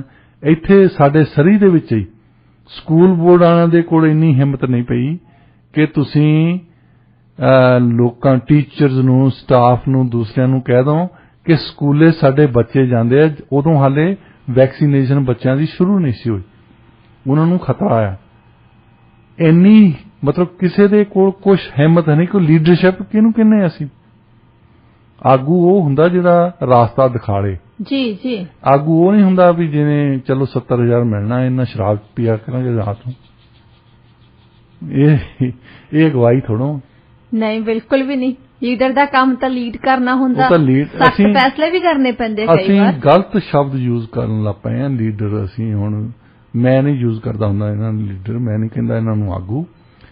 ਇਹ ਆਗੂ ਨਹੀਂ ਹੈ, ਇਹਨਾਂ ਨੇ ਲੋਕਾਂ ਦੀਆਂ ਕਮਜ਼ੋਰੀਆਂ ਉਹ ਸਿੱਖ ਲਈਆਂ ਕਿ ਇਹਨਾਂ ਦੇ ਵਿੱਚ ਕਿਹੜੀਆਂ ਕਿਹੜੀਆਂ ਕਮਜ਼ੋਰੀਆਂ, ਲੋਕੀ ਕਮਜ਼ੋਰ ਕਰਕੇ ਤਾਂ ਹੀ ਜਿੱਤਦੇ ਆ। ਹਾਂਜੀ, ਲੋਕੀ ਵੋਟ ਪਾਉਂਦੇ ਆ। ਵੈਸੇ ਤਾਂ ਅਸੀਂ ਇਹਨਾਂ ਦੀ ਗੱਲ ਕਰਦੇ ਰਹੇ ਸਰਕਾਰ ਦੀ ਫਲਾਨੀ, ਪਰ ਲੋਕਾਂ ਦਾ ਕਸੂਰ ਆ ਨਾ। ਇੱਕ ਚੈਕ ਰਿਪਬਲਿਕ, ਪਹਿਲਾਂ ਚੈਕੋਸਲੋਵਾਕੀਆ ਹੁੰਦਾ ਸੀ, ਹੁਣ ਉਹਨਾਂ ਦੇ 2 ਮੁਲਕ ਬਣੇ ਆ। ਚੈਕ ਰਿਪਬਲਿਕ ਦੇ ਵਿੱਚ ਇੱਕ ਉਹਨਾਂ ਦਾ ਲੀਡਿੰਗ ਨਿਊਜ਼ਪੇਪਰ ਆ, ਉਹਨਾਂ ਨੇ ਕਾਲਮ ਲਿਖਿਆ, ਜਸਟਿਨ ਟਰੂਡੋ ਤੇ ਲਿਖਿਆ ਸੀ ਉਹਨਾਂ ਨੇ। ਉਹ ਪਹਿਲਾਂ ਤਾਂ ਉਹ ਕਾਲਮ ਵਾਲਾ ਕਹਿੰਦਾ ਕਿ ਸਭ ਤੋਂ ਮੂਰਖ ਪ੍ਰਾਈਮ ਮਿਨਿਸਟਰ ਜਿਹੜਾ ਆ ਕੈਨੇਡਾ ਦੇ ਕੋਲ ਆ, ਤੇ ਉਹ ਸਾਰੇ ਕਾਲਮ ਦੇ ਵਿੱਚ ਲਿਖਦਾ ਵੀ ਕਿੱਡਾ ਪਾਗਲ ਬੰਦਾ ਆ ਜਿਹਦੀ ਕੋਈ ਕੁਆਲੀਫਿਕੇਸ਼ਨ ਨਹੀਂ, ਸਿਰਫ ਸੁੱਖਾ ਪੀਣ ਤੋਂ ਬਿਨਾਂ। ਫਿਰ ਉਹ ਥੱਲੇ ਜਾ ਕੇ ਲਿਖਦਾ ਕਿ ਉਹ ਆਪ ਹੀ ਤਾਂ ਨਹੀਂ ਚੁਣ ਹੋਇਆ, ਉਹਨੂੰ ਲੋਕਾਂ ਨੇ ਚੁਣਿਆ। ਇਹਦਾ ਮਤਲਬ ਕੈਨੇਡਾ ਦੇ ਵਿੱਚ ਜ਼ਿਆਦਾ ਮੂਰਖ ਰਹਿੰਦੇ ਜਿਨ੍ਹਾਂ ਨੇ ਉਹਨੂੰ ਚੁਣ ਦਿੱਤਾ। ਪਰ ਉਹਨੇ ਇਹ ਨਹੀਂ ਦੇਖਿਆ ਕਿ ਇਹਨਾਂ ਦਿਨਾਂ ਦੇ ਵਿੱਚ ਜਿੱਥੇ ਮਿਨੋਰਟੀ ਸਰਕਾਰ ਆ ਜਸਟਿਨ ਟਰੂਡੋ ਦੀ, ਸਿਰਫ ਤੇ ਸਿਰਫ 20% ਲੋਕਾਂ ਨੇ ਚੁਣਿਆ, 80% ਕੈਨੇਡੀਅਨ ਨੇ ਉਹਨਾਂ ਨੂੰ ਵੋਟ ਨਹੀਂ ਪਾਈ ਜੀ। ਸਿਰਫ 20%। ਸਾਡੀ ਡੈਮੋਕ੍ਰੇਸੀ ਇਦਾਂ ਕੰਮ ਕਰਦੀ ਹੈ, ਲੋਕਤੰਤਰੀ ਰਾਜ ਇਦਾਂ ਕੰਮ ਕਰਦਾ। ਤਾਂ ਹੀ ਤਾਂ ਕਈਆਂ ਮੁਲਕਾਂ ਦੇ ਵਿੱਚ, ਇੰਡੀਆ 'ਚ ਹੁਣੇ ਸਰਵੇ ਕਰਵਾ ਕੇ ਹਟਿਆ, 51% ਪਹਿਲੀ ਵਾਰੀ ਬਹੁਤ ਗਿਣਤੀ ਨੇ ਕਿਹਾ ਕਿ ਡੈਮੋਕ੍ਰੇਸੀ ਜਿਹੜੀ ਗਲਤ ਗੱਲ ਹੈ, ਇਹ ਨਹੀਂ ਹੋਣੀ ਚਾਹੀਦੀ। ਕਹਿੰਦੀ ਇਮੇਜਿਨ ਲੋਕਾਂ ਨੂੰ ਤੁਸੀਂ ਅਧਿਕਾਰ ਦਿੱਤਾ ਹੋਵੇ ਚੁਣਨ ਦਾ, ਉਹ ਕਹਿੰਦੇ ਖੋਲੋ ਸਾਡੇ ਤੋਂ। ਦੁਖੀ ਹੋ ਚੁੱਕੇ, ਮਤਲਬ ਦੁਖੀ ਹੋ ਚੁੱਕੇ ਲੋਕੀ ਇਸ ਇਲੈਕਸ਼ਨ ਤੋਂ ਦੁਖੀ ਹੋ ਚੁੱਕੇ। ਜੀ ਬਿਲਕੁਲ। ਰੁਖ ਕਰਦੇ ਹਾਂ ਜੀ ਅਗਲੀ ਖਬਰ ਵੱਲ ਤੇ ਉਸ ਦਾ ਸਬੰਧ ਹੈਗਾ USA ਨਾਲ। ਪ੍ਰੈਜ਼ੀਡੈਂਟ ਬਾਈਡਨ ਦਾਅਵਾ ਕਰਦੇ ਆ ਕਿ ਉਹਨਾਂ ਨੇ ਆਪਣੇ ਕਾਰਜਕਾਲ ਦੇ ਪਹਿਲੇ ਸਾਲ ਦੇ ਵਿੱਚ 6 ਮਿਲੀਅਨ ਤੋਂ ਜ਼ਿਆਦਾ ਨੌਕਰੀਆਂ ਕ੍ਰੀਏਟ ਕੀਤੀਆਂ। ਉਹ ਸਾਰਾ ਕ੍ਰੈਡਿਟ ਆਪਣੇ ਆਪ ਨੂੰ ਦਿੰਦੇ ਆ, ਇਸ ਚੀਜ਼ ਦਾ ਆਪਣੇ ਆਪ ਹੀ ਦਿੰਦੇ ਆ ਕ੍ਰੈਡਿਟ। ਤੇ ਜਿਹੜੇ ਕ੍ਰਿਟਿਕਸ ਹੈਗੇ ਆ, ਜਦੋਂ ਉਹਨਾਂ ਨੇ ਆਪਣੇ ਐਡਰੈਸ ਦੇ ਵਿੱਚ ਇਹ ਗੱਲ ਕਹੀ ਸੀ, ਉਸ ਤੋਂ ਬਾਅਦ ਫਿਰ ਕ੍ਰਿਟਿਕਸ ਨੇ ਇਸ ਚੀਜ਼ ਤੇ ਸਵਾਲ ਬਹੁਤ ਉਠਾਏ ਆ। ਉਹਨਾਂ ਨੇ ਆਲੋਚਨਾ ਕੀਤੀ ਕਿ ਜਦੋਂ ਪੈਂਡੈਮਿਕ ਆਇਆ ਇੱਕਦਮ, ਫੈਕਟਰੀਜ਼ ਬੰਦ ਹੋ ਗਈਆਂ, ਰੈਸਟੋਰੈਂਟਸ ਬੰਦ ਹੋ ਗਏ, ਸਾਰੇ ਬਿਜ਼ਨਸ ਬੰਦ ਹੋ ਗਏ, ਉਦੋਂ ਲੋਕੀ ਲੇ ਆਫ ਹੋ ਗਏ, ਘਰਾਂ 'ਚ ਬਿਠਾਤੇ। ਹੁਣ ਇਕਨੋਮੀ ਖੁੱਲ ਰਹੀ ਆ, ਉਹੀ ਬਿਜ਼ਨਸ ਜਿਹੜੇ ਜਿੱਥੇ ਲੋਕੀ ਕੰਮ ਕਰਦੇ ਸੀ ਉਹ ਵਾਪਸ ਸੱਦ ਰਹੇ। ਇਹ ਤੁਸੀਂ ਇਹਦੇ ਵਿੱਚ ਕੀ ਕੀਤਾ ਦੱਸੋ ਜੀ? ਜੋ ਬਾਈਡਨ ਨੇ ਤਾਂ ਕੁਝ ਨਹੀਂ ਕੀਤਾ ਨਾ। ਇਹ ਨਵੀਂ ਗੱਲ ਆ। ਇਹ ਸਾਰੇ ਮਤਲਬ ਹਰ ਇੱਕ ਲੀਡਰ ਜਿਹੜੇ ਅਖੌਤੀ ਆਗੂ ਆ ਹਰ ਇੱਕ ਸਰਕਾਰ ਦੇ, ਉਹ ਇਹ ਕਹਿੰਦੇ ਆ, ਹਮੇਸ਼ਾ ਇਹ ਕਹਿਣਗੇ ਜੇ ਇੱਥੇ ਸਰੀ 'ਚ ਕੋਈ ਕਿਸੇ ਨੇ ਕੰਮ ਖੋਲ੍ਹਣਾ, ਅਸੀਂ ਇੰਨੀਆਂ ਨੌਕਰੀਆਂ ਕ੍ਰੀਏਟ ਕਰਨ ਲੱਗੇ। ਐਡਮ ਸਮਿਥ ਜਿਹੜਾ ਪਹਿਲਾ ਲੈਜ਼ੇ ਫੇਅਰ ਦੀ ਕਿਤਾਬ ਜੇ ਤੁਸੀਂ ਪੜ੍ਹਨੀ ਆ, ਵੈਲਥ ਆਫ ਨੇਸ਼ਨਜ਼, ਉਹਨੇ 1776 'ਚ ਲਿਖੀ। ਇਮਾਨਦਾਰ ਬੰਦਾ, ਇੱਕ ਜਿਹਨੂੰ ਅੱਜ ਤਾਈਂ ਕੈਪੀਟਲਿਜ਼ਮ ਦਾ ਪਿਤਾ ਕਿਹਾ ਜਾਂਦਾ, ਉਹਨੇ ਕਿਹਾ, ਕਹਿੰਦਾ ਕੋਈ ਬਿਜ਼ਨਸ ਜਿਹੜਾ ਬੰਦਾ ਖੋਲ੍ਹਦਾ ਆ ਉਹ ਇਸ ਕਰਕੇ ਨਹੀਂ ਖੋਲ੍ਹਦਾ ਕਿ ਮੈਂ ਨੌਕਰੀਆਂ ਪੈਦਾ ਕਰਨੀਆਂ। ਜਿੱਦਾਂ ਹੁਣ ਸਾਡੇ ਜਿਹੜੇ ਇੱਥੇ MLA ਬਣਦੇ, MP, ਮੈਂ ਹੁਣ ਸੇਵਾ ਕਰਨ ਲੱਗਾ, ਰਾਈਟ? ਹਾਂਜੀ। ਇਹ ਤਾਂ ਵੈਸੇ ਬਹੁਤ ਸ਼ਬਦ ਮੈਂ ਵੀ ਸੁਣਿਆ ਕਿ ਸੇਵਾ ਕਰਨ ਲਈ ਰਾਜਨੀਤੀ ਜੁਆਇਨ ਕਰਦੇ ਆ। ਸੇਵਾ ਪਤਾ ਨਹੀਂ ਕਿਹੋ ਜਿਹੀ ਚੀਜ਼ ਆ, ਵੀ ਚੰਗੀ ਤਨਖਾਹ ਲੈਣੀ ਆ, ਮੰਦਾ ਬੋਲਣਾ, ਤੇ ਇਹ ਵਧੀਆ ਸੇਵਾ ਹੋਈ। ਇਹ ਸਰਕਾਰਾਂ ਨੇ ਇੱਕ ਨੌਕਰੀਆਂ ਵਾਲਾ ਲੋਕਾਂ ਨੂੰ ਕਿਹਾ ਵੀ ਅਸੀਂ ਆਹ ਬਿਜ਼ਨਸ ਖੋਲ੍ਹਣ ਲੱਗੇ, ਅਸੀਂ ਆਹ ਕਰਨ ਲੱਗੇ ਆ। ਉਹ ਇਹ ਨਹੀਂ ਦੱਸਣਾ ਕਿ ਕੰਮ ਕਰਨ ਲੱਗਾ ਕੋਈ। ਐਡਮ ਸਮਿਥ ਕਹਿੰਦਾ ਸੀ ਜੇ ਕੋਈ ਬਿਜ਼ਨਸ ਖੋਲ੍ਹਦਾ ਨਾ, ਉਹ ਸਿਰਫ ਤਾਂ ਸਿਰਫ ਇਸੇ ਕਰਕੇ ਖੋਲ੍ਹਦਾ ਕਿ ਉਹਨੂੰ ਮੁਨਾਫਾ ਹੋਣਾ। ਹਾਂਜੀ ਬਿਲਕੁਲ। ਉਹਦਾ ਕੰਮ ਹੈ ਜਿਹੜਾ, ਜੇ ਮੇਰੇ ਕੋਲ $10,000 ਇਕੱਠਾ ਹੋਇਆ, ਮੈਂ ਕਹਿੰਦਾ ਕਿ ਮੈਂ ਬਿਜ਼ਨਸ ਕਰਨਾ, ਮੈਂ ਇਸ ਕਰਕੇ ਤਾਂ ਨਹੀਂ ਕਰਨ ਲੱਗਾ ਕਿ 10 ਬੰਦਿਆਂ ਨੂੰ ਨੌਕਰੀ ਮਿਲੂਗੀ। ਨਹੀਂ, ਮੈਂ ਕਦੇ ਨਹੀਂ ਸੋਚਿਆ ਇਹ। ਕੋਈ ਬੰਦਾ ਘਾਟੇ ਦਾ ਸੌਦਾ ਕਰਦਾ, ਇਮਾਨਦਾਰੀ ਤਾਂ ਕੋਈ ਕੰਮ ਨਹੀਂ ਇਹ 'ਚ। ਮੈਂ ਤਾਂ ਸੋਚਦਾ ਵੀ 10,000 ਦਾ 15,000 ਕਿੱਦਾਂ ਬਣਾਉਣਾ, 15 ਦਾ ਫਿਰ 20 ਕਿੱਦਾਂ ਬਣਾਉਣਾ। ਸੋ ਇਹ ਜਿਹੜੀ ਅੱਜ ਕੱਲ੍ਹ ਦੀ ਇੱਕ ਇਕਨੋਮਿਸਟ ਕਹਿੰਦਾ ਹੈ, ਉਹ ਕਹਿੰਦਾ ਕਿ ਹਮੇਸ਼ਾ ਕਹਿੰਦੇ ਕਿ ਨੌਕਰੀਆਂ ਪੈਦਾ ਕਰਦਾ ਬਿਜ਼ਨਸ। ਕਹਿੰਦਾ ਨੇ ਨੌਕਰੀਆਂ ਪੈਦਾ ਕਰਨ ਦੀ ਸਿਰਫ ਗੱਲ ਹੋਵੇ, ਤੁਸੀਂ ਇਹ ਦੇਖੋ ਵੀ ਇਹਨੇ ਪ੍ਰੋਡਿਊਸ ਕੀ ਕਰਦੇ। ਵੈਸੇ ਤਾਂ ਇੱਕ ਜਿਹੜਾ ਬੰਦਾ ਡਾਕੇ ਮਾਰਦਾ ਉਹ ਵੀ ਨੌਕਰੀਆਂ ਪੈਦਾ ਕਰਦਾ। ਤੁਸੀਂ ਜਿਹੜਾ ਬੰਦਾ ਡਾਕੇ ਕਰਦਾ, ਮਾਰਦਾ ਜਾਂ ਚੋਰੀ ਕਰਦਾ, ਹਾਂਜੀ, ਤੁਸੀਂ ਸਿਕਿਉਰਿਟੀ ਗਾਰਡ ਰੱਖੋਗੇ, ਤੁਸੀਂ ਜਿੰਦੇ ਲਾਓਗੇ, ਹਾਂਜੀ, ਤੁਸੀਂ ਪੁਲਿਸ ਹਾਇਰ ਕਰੋਗੇ, ਤੁਸੀਂ ਕੋਰਟਸ ਲੈ ਕੇ ਆਓਗੇ, ਜੇਲ੍ਹਾਂ ਲਾਓਗੇ, ਉਹਨੇ ਕਿੰਨੀਆਂ ਦੇਖ ਲਓ ਕਿੰਨੀਆਂ ਨੌਕਰੀਆਂ ਜੌਬਸ ਕ੍ਰੀਏਟ ਕਰਤੀਆਂ। ਹਾਂਜੀ, ਇਹ ਕਿਹੜੀ ਉਹ ਕਹਿੰਦਾ ਵੀ ਇਹ ਦਲੀਲ ਕਿਹੜੀ ਹੈ ਕਿ ਨੌਕਰੀਆਂ ਪੈਦਾ ਕਰਦਾ। ਨੌਕਰੀਆਂ ਤਾਂ ਪੈਦਾ ਹਰ ਇੱਕ ਬੰਦਾ ਕਰੀ ਜਾਂਦਾ। ਡਰੱਗ ਡੀਲਰ ਨੂੰ ਨੌਕਰੀਆਂ ਪੈਦਾ ਕਰਦਾ, ਫਿਰ ਉਹਨਾਂ ਦੀ ਪੂਜਾ ਕੀਤੀ ਜਾਣੀ ਚਾਹੀਦੀ, ਉਹਨਾਂ ਲਈ ਮੰਦਿਰ ਗੁਰਦੁਆਰੇ ਬਣਾਏ ਜਾਣੇ ਚਾਹੀਦੇ ਆ ਵੀ ਇਹ ਫਲਾਣੇ ਡਰੱਗ ਡੀਲਰ ਨੇ ਇੰਨੀਆਂ ਨੌਕਰੀਆਂ ਪੈਦਾ ਕੀਤੀਆਂ ਸੀ। ਇਹ ਜਿਹੜੀ ਜੋ ਬਾਈਡਨ ਦੀ ਨੌਕਰੀਆਂ ਪੈਦਾ ਕਰਨ ਵਾਲੀ ਗੱਲ ਸੀ, ਉਹ ਆਲੋਚਕਾਂ ਨੇ ਉਸ ਯੂਨੀਅਨ ਆਫ ਜਿਹੜੀ state of union the address ਸੀ, ਉਸ ਤੋਂ ਬਾਅਦ ਕਿਹਾ ਕਿ ਇੱਕਦਮ ਫੈਕਟਰੀਜ਼ ਬੰਦ ਹੋ ਗਈਆਂ, ਸਭ ਕੁਝ ਬੰਦ ਹੋ ਗਿਆ, ਹੁਣ ਇਕਨੋਮੀ ਖੁੱਲਣ ਲੱਗੀ ਹੈ, ਉਹ ਵਰਕਰਜ਼ ਉੱਥੇ ਵਾਪਸ ਆ ਰਹੇ ਆ। ਇਹਦੇ ਵਿੱਚ ਤੁਸੀਂ ਕੀ ਕੀਤਾ? 6 ਮਿਲੀਅਨ ਨੌਕਰੀਆਂ ਕਹਿੰਦੇ ਅਸੀਂ ਪੈਦਾ ਕਰਤੀਆਂ। ਇਹ ਕੋਈ ਜਾਦੂ ਦੀ ਛੜੀ ਤਾਂ ਜੋ ਬਾਈਡਨ ਨੇ ਚਲਾਈ ਨਹੀਂ। ਸੋ ਉਹ ਜਿਹੜੇ ਬੈਠੇ ਆਲੋਚਕ ਨਾ ਵੱਖ-ਵੱਖ ਇੰਸਟੀਚਿਊਟ ਦੇ ਵਿੱਚ, ਉਹ ਹਰ ਇੱਕ ਗੱਲ ਦੇਖਦੇ ਆ ਕਿ ਇਹ ਕਹਿੰਦੇ ਕੀ ਹੈ ਤੇ ਇਹਦੇ ਪਿੱਛੇ ਸੱਚਾਈ ਕੀ ਹੈ, ਉਹਨਾਂ ਨੇ ਕੀਤਾ ਕੀ ਹੈਗਾ, ਕਹਿੰਦੇ ਕੀ ਹੈਗੇ, ਉਹ ਸਾਰੀਆਂ ਚੀਜ਼ਾਂ ਨੂੰ ਚੰਗੀ ਤਰ੍ਹਾਂ ਐਨਾਲਿਸਿਸ ਕਰਦੇ ਆ ਜੀ। ਉਸ ਤੋਂ ਬਾਅਦ ਹੀ ਫਿਰ ਗੱਲਬਾਤ ਹੁੰਦੀ ਆ। ਇਸ ਸਮੇਂ ਤੁਸੀਂ ਸੁਣ ਰਹੇ ਹੋ ਰੇਡੀਓ ਇੰਡੀਆ KRPA 1110 AM, ਤੁਹਾਡਾ ਆਪਣਾ ਰੇਡੀਓ ਸਟੇਸ਼ਨ। ਪ੍ਰੋਗਰਾਮ ਦੇ ਵਿੱਚ ਗੱਲਬਾਤ ਦਾ ਸਿਲਸਿਲਾ ਜਾਰੀ ਰੱਖਦੇ ਹੋਏ ਜਿਹੜੀ ਅਗਲੀ ਖਬਰ ਹੈਗੀ ਆ ਉਹਦੇ ਤੇ ਗੱਲ ਕਰਦੇ ਆ। ਇਹਦਾ ਸੰਬੰਧ ਹੈਗਾ ਕਿੰਗ ਕਾਉਂਟੀ ਦੇ ਨਾਲ। ਕਿੰਗ ਕਾਉਂਟੀ ਵਿੱਚ ਵੈਕਸੀਨੇਸ਼ਨ ਵੈਰੀਫਿਕੇਸ਼ਨ ਰੂਲ ਚੁੱਕੇ ਜਾਣ ਤੋਂ ਬਾਅਦ ਵੀ ਕੁਝ ਬਿਜ਼ਨਸ ਹੈਗੇ ਜਿਹੜੇ ਕਹਿੰਦੇ ਆ ਕਿ ਜਿਹੜਾ ਵੈਕਸੀਨ ਮੈਂਡੇਟ ਆ ਉਹ ਇਹਨੂੰ ਫੋਲੋ ਕਰਨਗੇ ਕੁਝ ਹੋਰ ਸਮੇਂ ਦੇ ਲਈ। ਕਿੰਗ ਕਾਉਂਟੀ ਦੇ ਵੈਸੇ ਤਾਂ ਅਮਰੀਕਾ ਦੇ ਵਿੱਚ ਉਹਨਾਂ ਨੇ ਜਨਰਲੀ ਤੌਰ ਤੇ ਕਹਿ ਦਿੱਤਾ ਕਿ ਤੁਸੀਂ ਮਾਸਕ ਲੈਣੀ ਜਾਂ ਨਹੀਂ ਲੈਣੀ, ਕੋਈ ਵੈਕਸੀਨੇਸ਼ਨ ਕਰਵਾਈ ਜਾਂ ਨਹੀਂ ਕਰਵਾਈ, ਤੁਸੀਂ ਆ ਸਕਦੇ ਆ। ਪਰ ਅਜੇ ਤਾਈਂ ਉਹਨਾਂ ਨੇ ਬਿਜ਼ਨਸ ਵਾਲਿਆਂ ਨੂੰ ਇਹ ਵੀ ਕਿਹਾ ਹੈ ਕਿ ਜੇ ਤੁਸੀਂ ਆਪਣੇ ਬਿਜ਼ਨਸ ਦੇ ਵਿੱਚ ਕਿਸੇ ਬੰਦੇ ਨੂੰ ਮਾਸਕ ਤੋਂ ਬਿਨਾਂ ਨਹੀਂ ਆਉਣ ਦੇਣਾ, ਇਹ ਤੁਹਾਡੀ ਮਰਜ਼ੀ ਹੈ।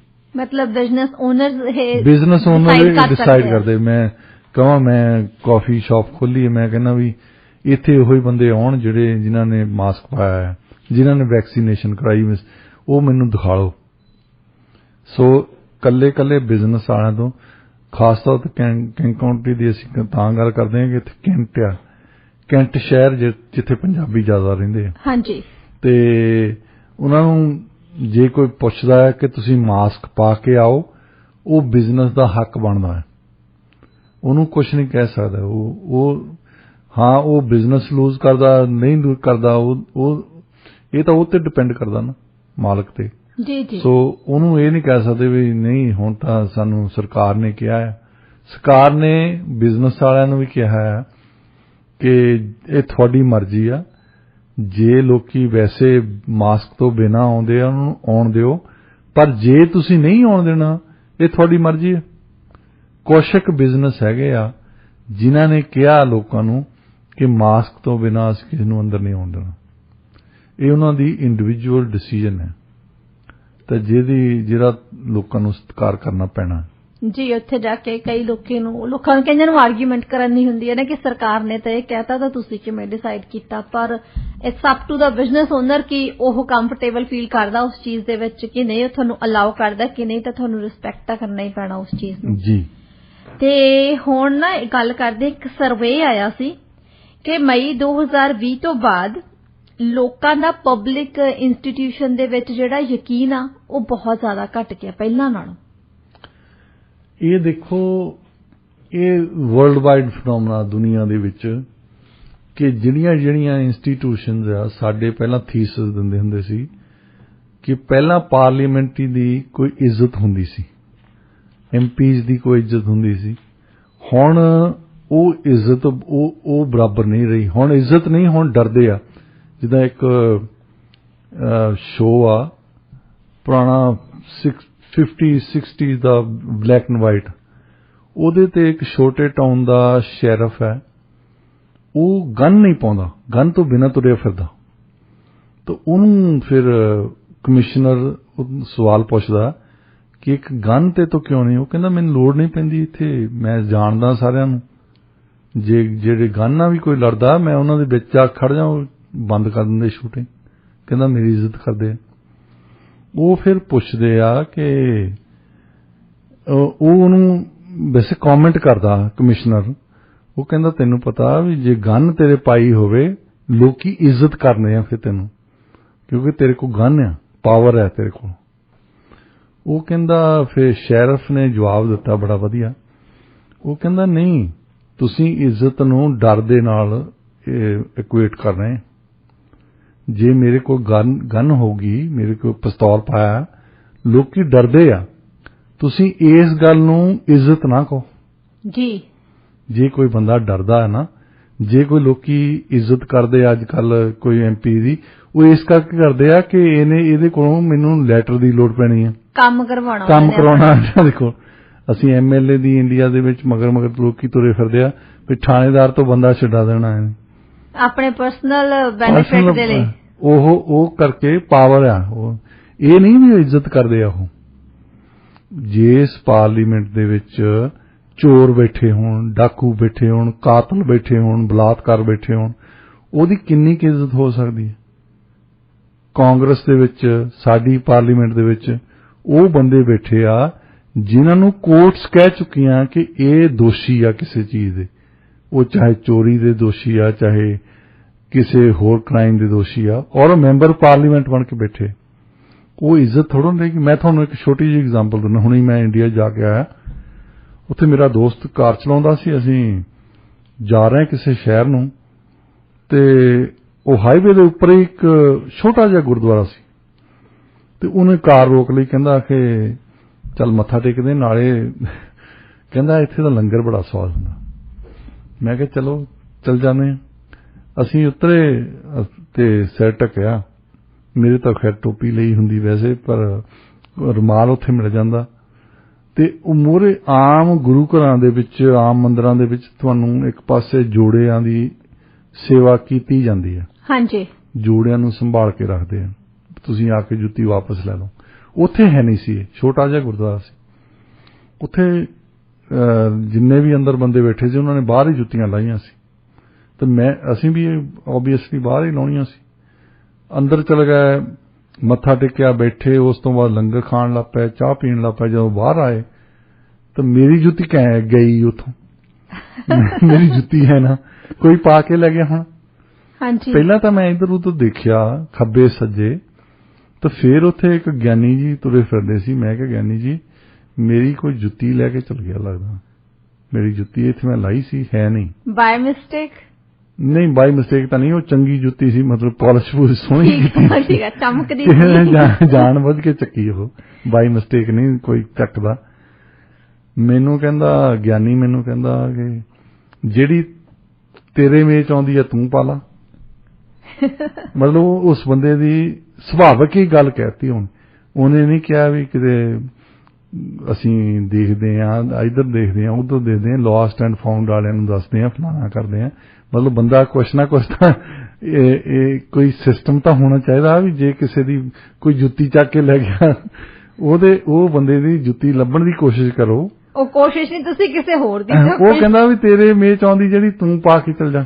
ਮਤਲਬ ਤੁਹਾਡੇ ਤੋਂ ਬਾਅਦ ਜਿਹੜਾ ਵਿਚਾਰਾ ਬੰਦਾ ਆਊਗਾ ਉਹਨੂੰ ਉਹ ਫਿਰ ਮੈਨੂੰ ਗਾਲਾਂ ਕੱਢੂਗਾ ਵੀ ਉਹ ਮੇਰਾ ਕੋਈ ਚੱਕ ਕੇ ਲੈ ਗਿਆ। ਮੈਂ ਵੀ ਕਿਸੇ ਨੂੰ ਮਨ ਚ ਕੋਸਦਾ ਹੀ ਹੋਣਾ ਵੀ ਕਿ ਮੇਰੀ ਜੁੱਤੀ ਲੈ ਕੇ ਚਲ ਗਿਆ, ਮੈਂ ਗੁਰਦੁਆਰੇ ਆ ਗਿਆ। ਇਹਦੇ ਵਿੱਚ ਇੱਕ ਗੁਰਦੁਆਰੇ ਦਾ ਇਮੇਜ ਤਾਂ ਥੱਲੇ ਹੋਇਆ ਨਾ। ਹਾਂਜੀ ਹਾਂਜੀ, ਗੱਲ ਉਹ ਸੁਭਾਵਿਕ ਕੀਤੀ ਉਹਨਾਂ ਨੇ। ਹੁਣ ਇੱਕ ਵੈਟੀਕਨ ਨੇ ਕਾਫੀ ਵੱਡੀ ਰਿਪੋਰਟ, ਪਹਿਲਾਂ ਉਹਨਾਂ ਨੇ ਕਮਿਸ਼ਨ ਬਿਠਾ ਲਿਆ ਸੀ ਕਿ ਇਹਨਾਂ ਦੇ ਪ੍ਰੀਸਟ ਜਿਹੜੇ ਆ, ਇਹਨਾਂ ਦੇ ਪਾਦਰੀ ਆ, ਉਹ ਕੀ ਕੁਛ ਕਰਦੇ ਆ, ਬਲਾਤਕਾਰ ਕਰਦੇ ਆ, ਬੱਚਿਆਂ ਨਾਲ ਕੀ ਕਰਦੇ ਆ, ਚੋਰੀਆਂ ਕੀ ਕਰਦੇ ਆ। ਉਹ ਬਾਅਦ ਚ ਰਿਪੋਰਟ ਤਾਂ ਖੈਰ ਉਹਨਾਂ ਨੇ ਛਾਪੀ ਨਹੀਂ, ਪਰ ਉਹਦੇ ਨਾਲ ਇਮੇਜ ਤਾਂ ਡਾਊਨ ਹੋਇਆ ਨਾ ਕੈਥੋਲਿਕ ਚਰਚ ਦਾ, ਕਿ ਇਹ ਬੰਦਿਆਂ ਨੂੰ ਅਸੀਂ ਰੱਬ ਦੇ ਭਗਤ ਸਮਝਦੇ ਆ, ਤਾਂ ਕਰਦੇ ਇਹ ਕੀ ਆ। ਦੇਖੋ ਇਹਨਾਂ ਦਾ ਇਮੇਜ ਕੀ ਆ ਵੀ ਇੱਕ ਰੱਬ ਦੇ ਘਰ ਦੇ, ਜਿਹਨੂੰ ਅਸੀਂ ਰੱਬ ਦਾ ਘਰ ਕਹਿੰਦੇ ਆ, ਉਹਦੇ ਵਿੱਚ ਬੰਦੇ ਬੈਠੇ ਆਹ ਕੰਮ ਕਰ ਰਹੇ ਆ। ਇਹਨਾਂ ਨੂੰ ਕੋਈ ਡਰ ਨਹੀਂ ਰੱਬ ਦਾ, ਇਹਨਾਂ ਨੂੰ ਕੋਈ ਡਰ ਨਹੀਂ ਪ੍ਰਮਾਤਮਾ ਦਾ, ਇਹਨਾਂ ਦਾ ਕੋਈ ਅਖਲਾਕ ਨਹੀਂ। ਅਸੀਂ ਆਮ ਵਿਅਕਤੀ ਤੋਂ ਅਖਲਾਕ ਦਾ ਆਸ ਰੱਖਦੇ ਹਾਂ ਕਿ ਇਹ ਅਖਲਾਕ ਦੀ ਗੱਲ ਕਰੇ, ਸੱਚੀ ਗੱਲ ਕਰੇ, ਪਰ ਇੱਥੇ ਬੈਠੇ ਬੰਦੇ ਨਹੀਂ ਕਰ ਰਹੇ। ਇਸੇ ਤਰ੍ਹਾਂ ਤੁਸੀਂ ਪਾਰਲੀਮੈਂਟ ਦੀ ਗੱਲ ਕਰਦੇ ਆ, ਚਾਹੇ ਹੁਣ ਦੇਖੋ ਸਿਟੀ ਆਫ ਸਰੀ ਦੇ ਮੇਅਰ ਤੇ ਚਾਰਜ ਲੱਗੇ ਆ। ਹਾਂਜੀ, ਅਜੇ ਤਾਂ ਚਾਰਜ ਹੀ ਲੱਗਿਆ, ਇੱਕ ਕ੍ਰਿਮੀਨਲ ਚਾਰਜ ਆ, ਵੈਸੇ ਹਾਂਜੀ ਅਪਰਾਧੀ ਚਾਰਜ ਆ ਇਹ। ਹਾਂਜੀ, ਅਪਰਾਧੀ ਚਾਰਜ। ਹੁਣ ਪ੍ਰੋਬਲਮ ਇਹ ਆ ਕਿ ਲੋਕੀ ਸਮਝ ਲੈਂਦੇ ਕਿ ਪਹਿਲੀ ਤਾਂ ਗੱਲ ਪੁਲਿਸ ਨੇ ਇਨਵੈਸਟੀਗੇਸ਼ਨ ਕੀਤੀ ਹੈ, ਉਹਨਾਂ ਨੇ ਕਿਹਾ ਕਿ ਮੇਅਰ ਝੂਠ ਬੋਲਦੇ ਆ, ਇਹਨਾਂ ਦੇ ਕਿਸੇ ਪੈਰ ਤੇ ਕਿਸੇ ਨੇ ਕਾਰ ਨਹੀਂ ਚੜਾਈ, ਇਹ ਝੂਠ ਬੋਲਿਆ ਇਹਨਾਂ ਨੇ, ਇਹਨੂੰ ਪਬਲਿਕ ਮਿਸਚੀਫ ਕਹਿੰਦੇ। ਹੁਣ ਤੁਸੀਂ ਕਿਸੇ ਦੇ ਮੁੱਕਾ ਮਾਰਦੇ ਆ ਤਾਂ ਸਿੱਧਾ ਕਿਸੇ ਦੀ ਪ੍ਰਾਪਰਟੀ ਧਾਰਨੇ ਆ, ਪਰ ਇਹ ਪਬਲਿਕ ਦੀ ਪ੍ਰਾਪਰਟੀ ਹੈ ਨਾ ਪੁਲਿਸ ਤਾਂ ਜੀ। ਹੁਣ ਉਹਨਾਂ ਦਾ ਸਮਾਂ ਜਾਇਆ ਹੋਇਆ, ਪਬਲਿਕ ਦੇ ਪੈਸੇ ਲੱਗੇ ਨਾ। ਹਾਂਜੀ, ਤਾਂ ਇਸ ਕਰਕੇ ਪਬਲਿਕ ਮਿਸਚੀਫ ਇਹਨੂੰ ਕਹਿੰਦੇ ਆ। ਤੇ ਕ੍ਰਿਮੀਨਲ ਚਾਰਜ ਦੇ ਵਿੱਚ ਜੇ ਕੋਰਟਸ ਦੇ ਵਿੱਚ ਜਾਂਦੇ ਆ ਤੇ ਉਹਨਾਂ ਦੇ ਕੋਲ ਬੜਾ ਵੱਡਾ ਦੰਡ ਮਾਪ ਹੈ। ਉਹ ਕਹਿੰਦੇ ਕਿ ਕਿਸੇ ਤੇ ਅਪਰਾਧੀ ਚਾਰਜ ਲੱਗਾ ਹੋਵੇ, ਫਿਰ ਅਸੀਂ ਉਹਨੂੰ ਤਾਂ ਹੀ ਦੋਸ਼ੀ ਕਰਾਰ ਦੇਵਾਂਗੇ ਜੇ ਤੁਸੀਂ ਬਿਯੋਂਡ ਅ ਰੀਜ਼ਨੇਬਲ ਡਾਊਟ, ਮਤਲਬ ਕੋਈ ਵੀ ਸ਼ੱਕ ਨਾ ਹੋਵੇ। ਹੁਣ ਵਕੀਲਾਂ ਦੇ ਜਿਹੜੇ ਤਕੜੇ ਵਕੀਲ ਆ, ਜਿਹੜੇ ਕਢਵਾ ਦਿੰਦੇ ਬੰਦੇ ਨੂੰ, ਉਹਨਾਂ ਦੀ ਸ਼ਕਤੀ ਇਹੀ ਹੈ ਕਿ ਉਹ ਜੁਰੀ ਦੇ ਜਾਂ ਜੱਜ ਦੇ ਮਨ ਦੇ ਵਿੱਚ ਕੋਈ ਸ਼ੱਕ ਪਾਉਂਦੇ ਵੀ ਉਹ ਬੰਦਾ ਸੋਚਦਾ ਯਾਰ ਸ਼ਾਇਦ ਹੋ ਸਕਦਾ ਬੰਦਾ ਇਹ ਦੋਸ਼ੀ ਨਾ ਹੀ ਹੋਵੇ। ਹੁਣ ਜੇ ਉਹਨੂੰ ਕੱਢ ਦਿੱਤਾ, ਛੱਡ ਦਿੱਤਾ ਉਹਨੂੰ, ਇਹਦਾ ਮਤਲਬ ਇਹ ਨਹੀਂ ਵੀ ਨਿਰਦੋਸ਼ ਆ। ਉਹ ਸ਼ਬਦ ਇਹ ਕੋਰਟ ਵਾਲੇ ਕਦੇ ਸ਼ਬਦ ਨਹੀਂ ਯੂਜ਼ ਕਰਦੇ ਕਿ ਤੂੰ ਨਿਰਦੋਸ਼ ਹੈ, ਉਹ ਕਹਿੰਦੇ ਤੂੰ ਦੋਸ਼ੀ ਨਹੀਂ ਆ, ਨਾਟ ਗਿਲਟੀ। ਇਹ ਇਸ ਕਰਕੇ ਕਹਿੰਦੇ ਕਿ ਤੈਨੂੰ ਜਿਹੜੇ ਸਬੂਤ ਤੇਰੇ ਖਿਲਾਫ ਪੇਸ਼ ਕਰਨੇ ਚਾਹੀਦੇ ਸੀ ਕਰਾਉਣ ਨੂੰ, ਉਹ ਉਸ ਦੰਡ ਮਾਪ ਤੇ ਨਹੀਂ ਆਉਂਦੇ ਜਿਹੜਾ ਦੰਡ ਮਾਪ ਅਸੀਂ ਰੱਖਿਆ ਆ ਕ੍ਰਿਮੀਨਲ ਕੇਸਸ ਦੇ ਲਈ, ਅਪਰਾਧੀ ਕੇਸਾਂ ਲਈ ਜੀ। ਪਰ ਉਦਾਂ ਜੇ ਕੋਈ ਬੱਚੇ ਸੁਣਦੇ ਆ, ਬੱਚੇ ਪੜ੍ਹਦੇ ਆ, ਉਹ ਇਹ ਤਾਂ ਦੇਖਦੇ ਕਿ ਮੇਅਰ ਇੱਕ ਝੂਠ ਬੋਲਣ ਲੱਗਾ ਆ।